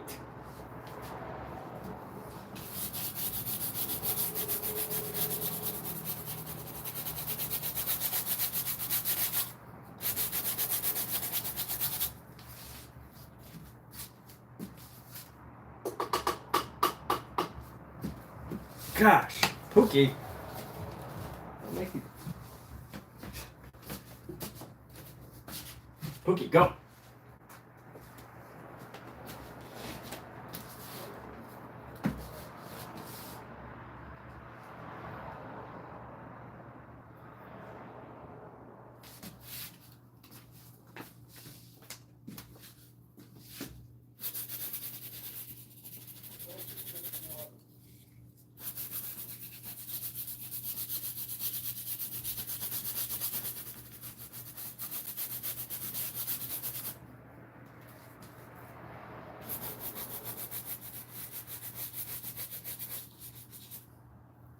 It's hard to tell what one's intentions may be, especially over the net. Yeah, it is. You know, maybe I should have, like, you know, like, they didn't even try to defend themselves, I guess. Like this, I said, like, hey, you know, explain what you're saying. Explain what you mean by... They didn't even deny that they were not being racist. They didn't deny... They didn't even try to deny it. So it's like, you know, I think what they were, it almost seemed like what they were saying was like, you know, not everyone's American. It's okay to be racist if you're not in America. You know, it almost felt like that's what they were saying. Rather than, hey, no, his name's not racist at all.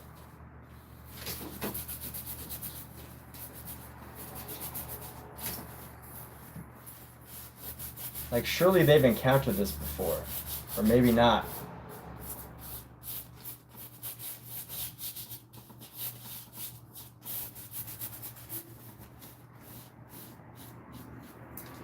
You know what I find interesting? There's very few women that I've seen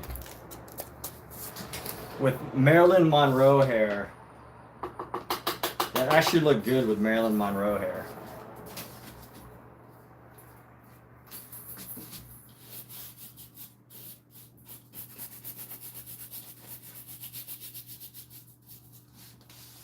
Oh, you know who this character is actually looking like? She's actually looking like the woman from Requiem for a Dream.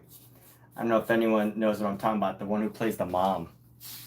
She actually does not look like Marilyn Monroe.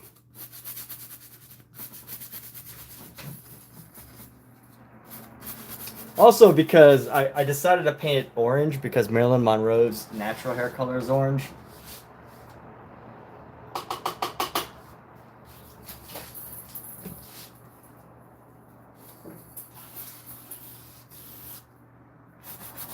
Rather than going with the blonde.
And here we go.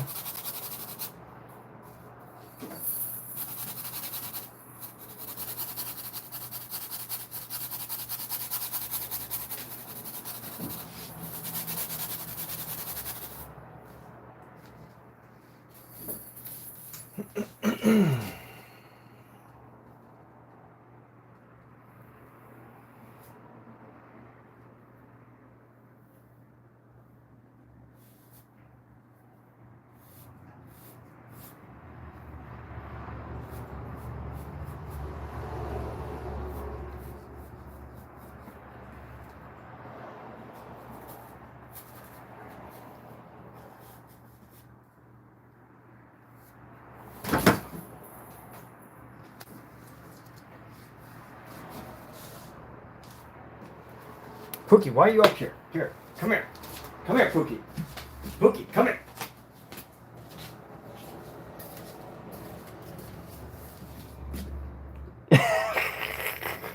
Pookie, get off. Don't be around this area of the table, please. All right.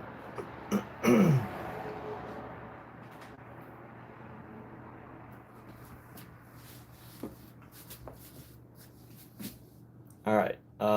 Let's see here. Let's go.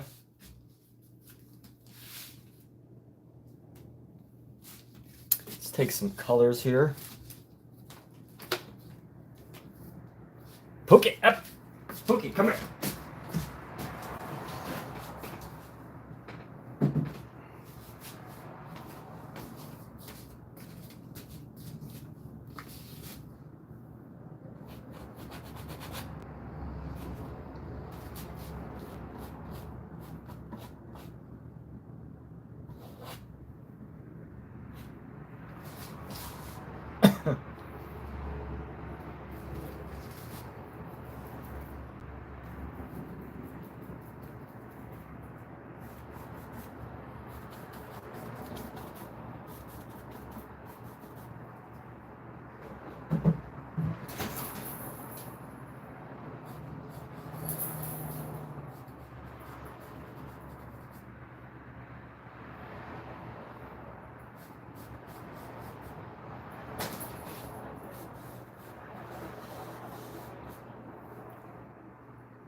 And let's clean off this brush.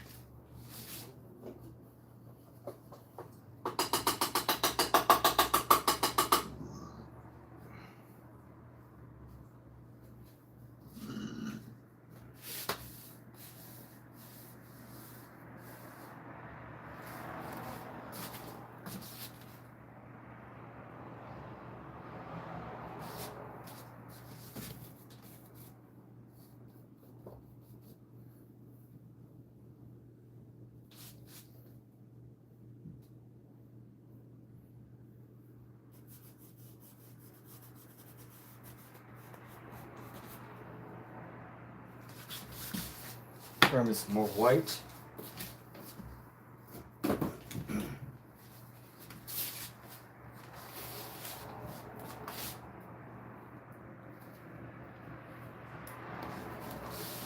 My white, my yellow, my red. I think I can actually use.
I don't know if I'm liking these like styles. They just look really weird and unusual.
Let's go white. White just doesn't look that effective unless it's on like a really bright surface.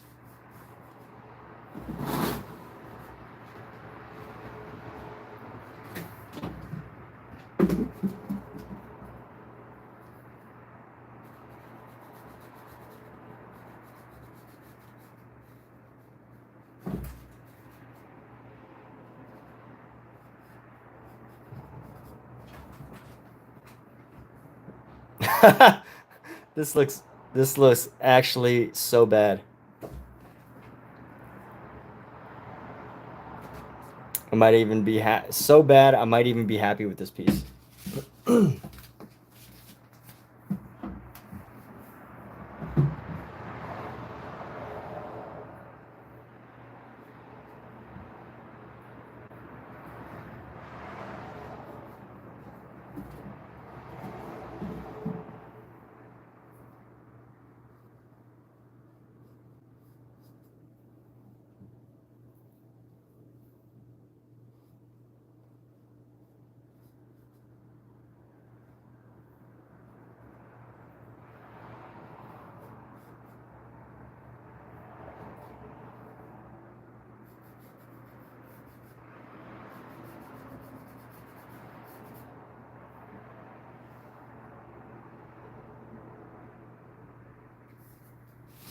All right, you know what? This has reached the point where I'm like, okay, I really don't care where this goes because it's so horrendous that I could pretty much go anywhere, and I could probably make it better.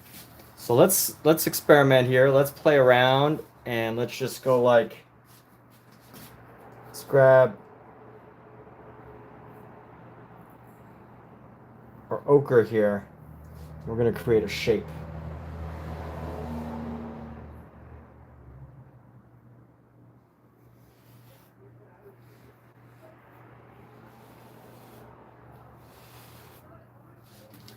Let's go with our red.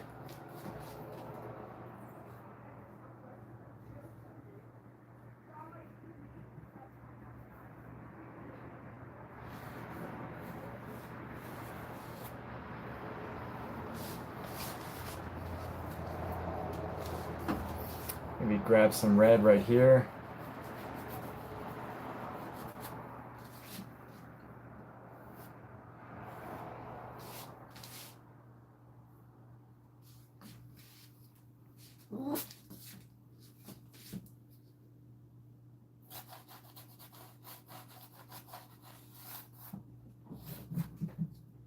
Let's grab our blue. We don't really have that much more blue. Let me see, right here. Reds and blues. We're just gonna go boom.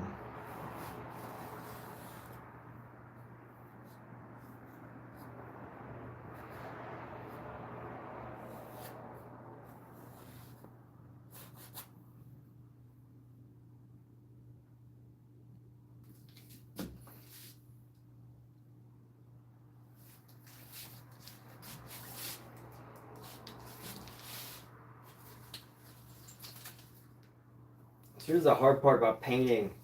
One of the limitations when I paint is the fact that I get like headaches from all the mineral spirits that I use. So that's definitely getting to my head right now. The mineral spirit. What just happened? How did this become like this? I feel like I don't remember doing some of this. Alright, let's see.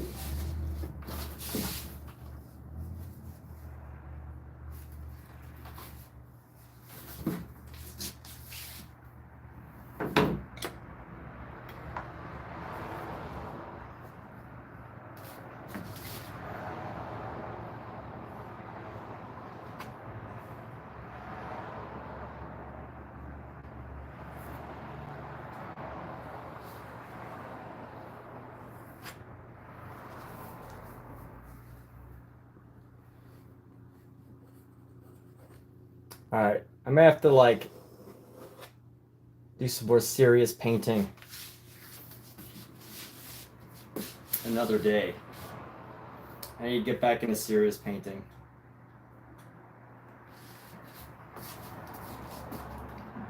But let's just keep messing around since we already got something here.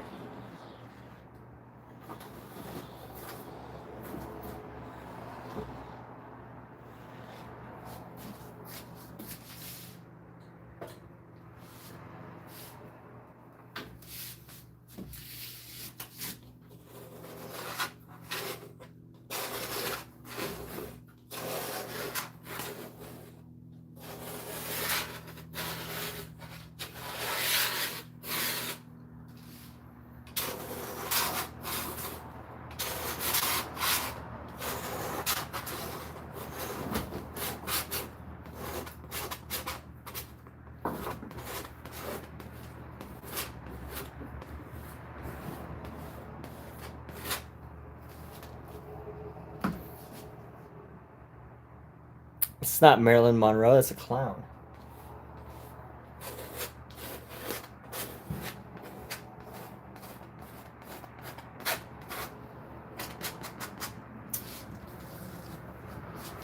I almost find it amusing that if I was to release this painting under the name of A Portrait of Marilyn Monroe, there are people that would be so mad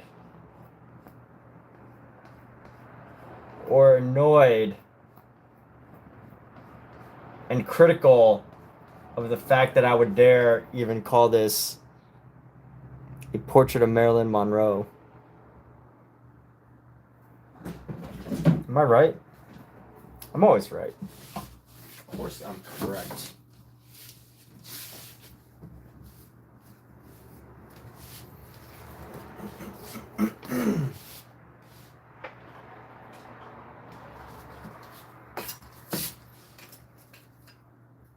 In fact, I can imagine someone would be like, Portrait of Marilyn Monroe? That's ridiculous. I'm leaving. This is a useless live stream.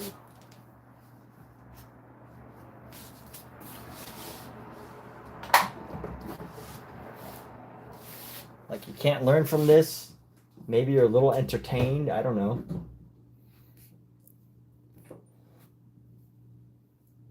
Only a little bit entertainment value here.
Yeah, I know. Plus, he did it first, so it's like, you know, I have no chance now.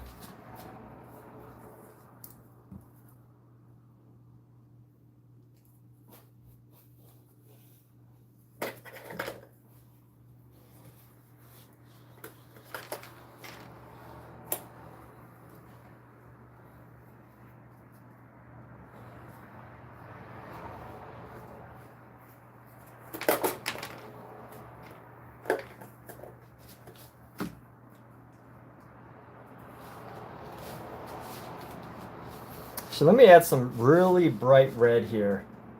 Maybe give her some nice lips.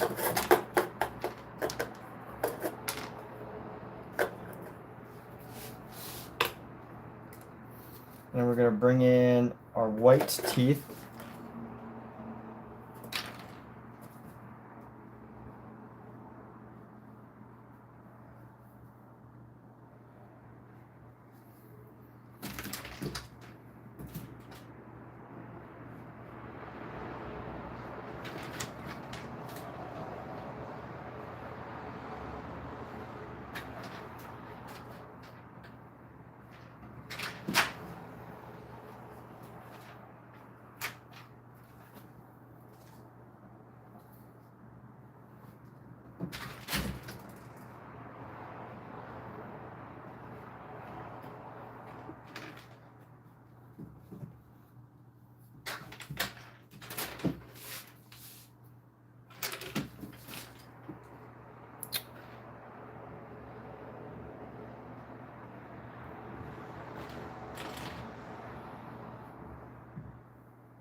We're gonna go around here. Let's go create.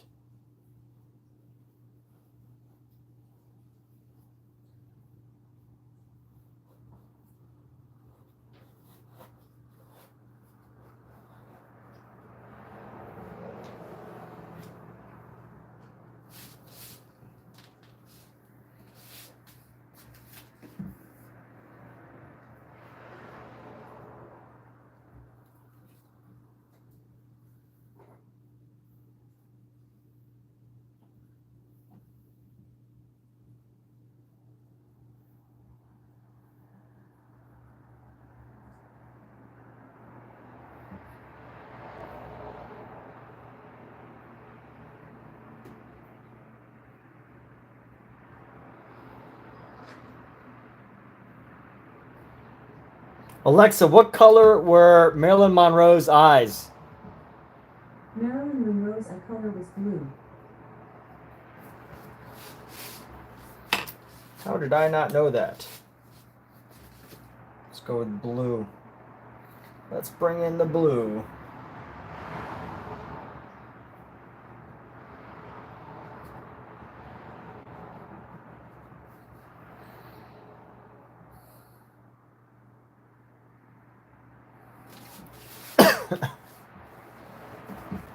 Is Marilyn Monroe untouchable as far as making bad art of? No, obviously William de Kooning did it. I guess you can't really say William de Kooning's art was bad art, right? Because you can't criticize a genius. You can't criticize geniuses. They're geniuses.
Let me see how I can outline. Use like a nice dark red outline here. We're gonna go.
Okay, let's see. How can I use this brush? This brush can give us a nice outline there. I'm going to give an outline there.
cleaning off. I'm starting to clean my brushes now. So those of you that are wondering, Marilyn Monroe was murdered. Yes, I believe she was murdered. Right? Isn't that that's the myth? That's the story.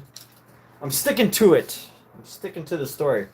I read a post today that said Jackson Pollock was actually created by the CIA. He was a CIA darling. They needed him because they needed somebody to promote, to boost America's cultural war many years ago.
I gotta say, I really like where this is at. It is quite interesting.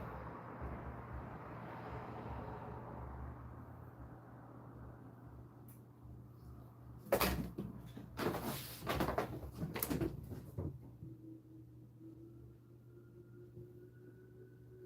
think the only thing, one thing it needs is to get some nice blacks around into the hair here.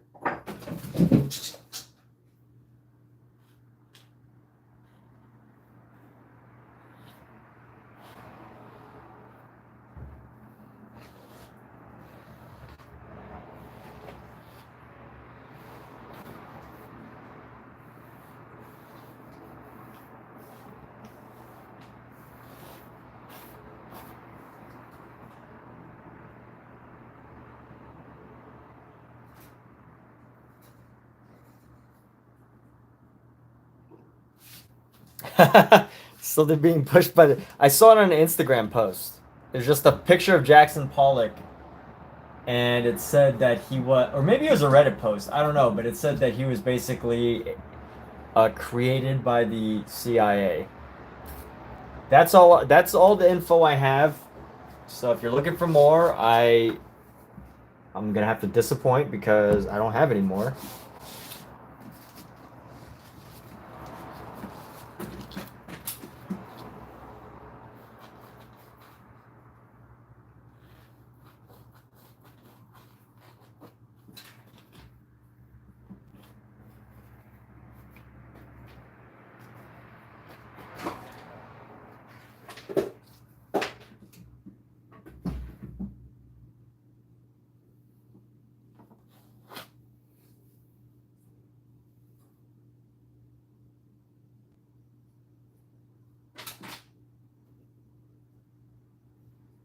So, I guess you don't really have to it's not really that hard to search for. I'm sure it is a narrative that, what would be funny is this whole idea that, the only reason it's happening is people can't believe that someone so abstract as Jackson Pollock is possibly be successful. Therefore, it must be a CIA conspiracy. Which, who knows? Maybe it was. I mean, I wouldn't, put anything past what the American government is capable of. I mean, you put enough money, enough notoriety, enough funding into anybody's career, and you can pretty much make anybody, right? anybody can be hailed a hero or a genius or a brilliant artiste.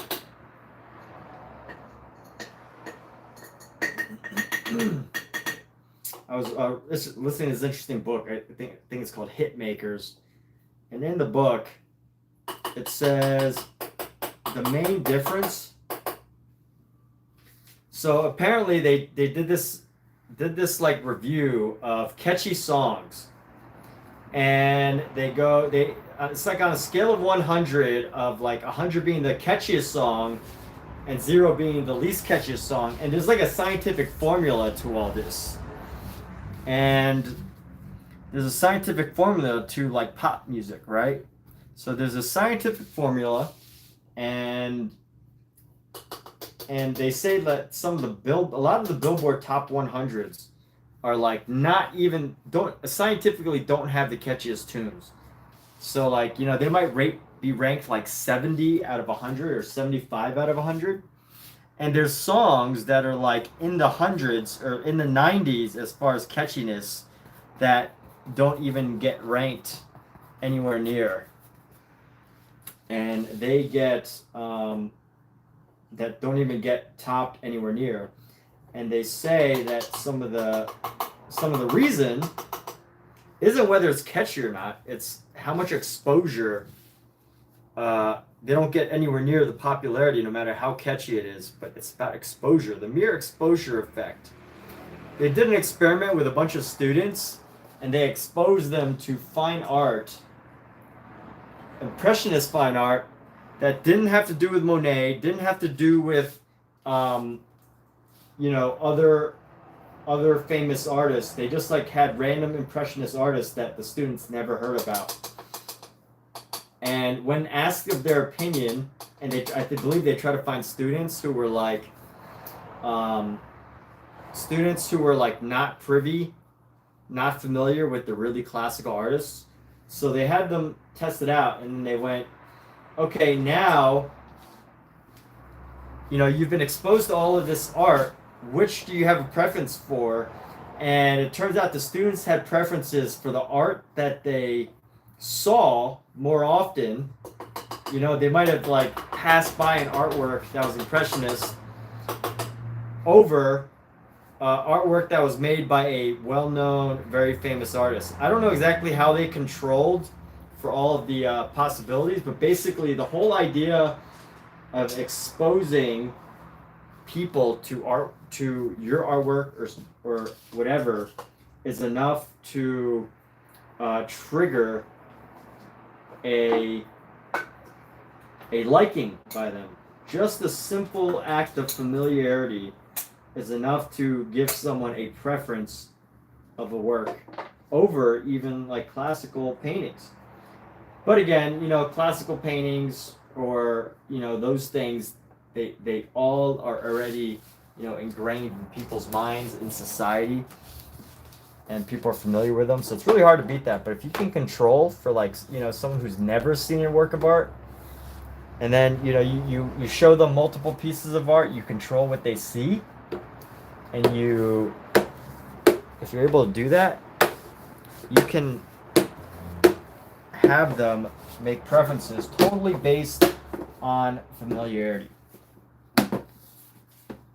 And that's one reason why being too unique as an artist, having work that's too far radical and weird and unusual, can be so difficult compared to just coming up with something that people are actually familiar with. Like, you know, that's why classical traditional painting techniques are so popular, because everyone's familiar with what it looks like, you know. But abstract art, if people have not become familiar with it, then it could be really challenging. So I got a lot of garbage to throw away. I'm going to clean up some of my supplies here. I'm starting to get overwhelming in this little corner here, which y'all can't see, but I'm still talking. So about to end this live stream though, so this is your cue to leave if you're not, you know, if you don't want to stay till the very, very end of this stream. I get it. I totally understand. I'm just cleaning up a couple supplies here, throwing them in the garbage. Look at all this garbage. Look at all of these supplies that I've had painted.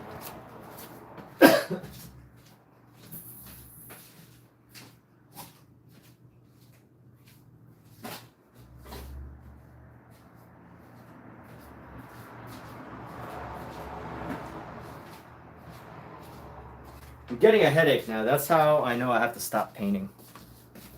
My headache, the mineral spirits. The mineral spirits aren't exactly, you know, you can't really smell them. But I do know that they give off some type of like fume. They do give off some type of scent, or you know, they do give off, they evaporate, right? They go into the air, and you can actually, they go into your body through your nose. So with that, we're gonna call this a night. There is a narrative being pushed by a certain sect, another YouTuber by the name of Paul Talk, in a feud with younger artists who believe. Oh yeah, well that's cool. I mean, you know, it's good for older artists to argue with younger artists because it helps keep them relevant. All right, well, take care, Omi. Omizo.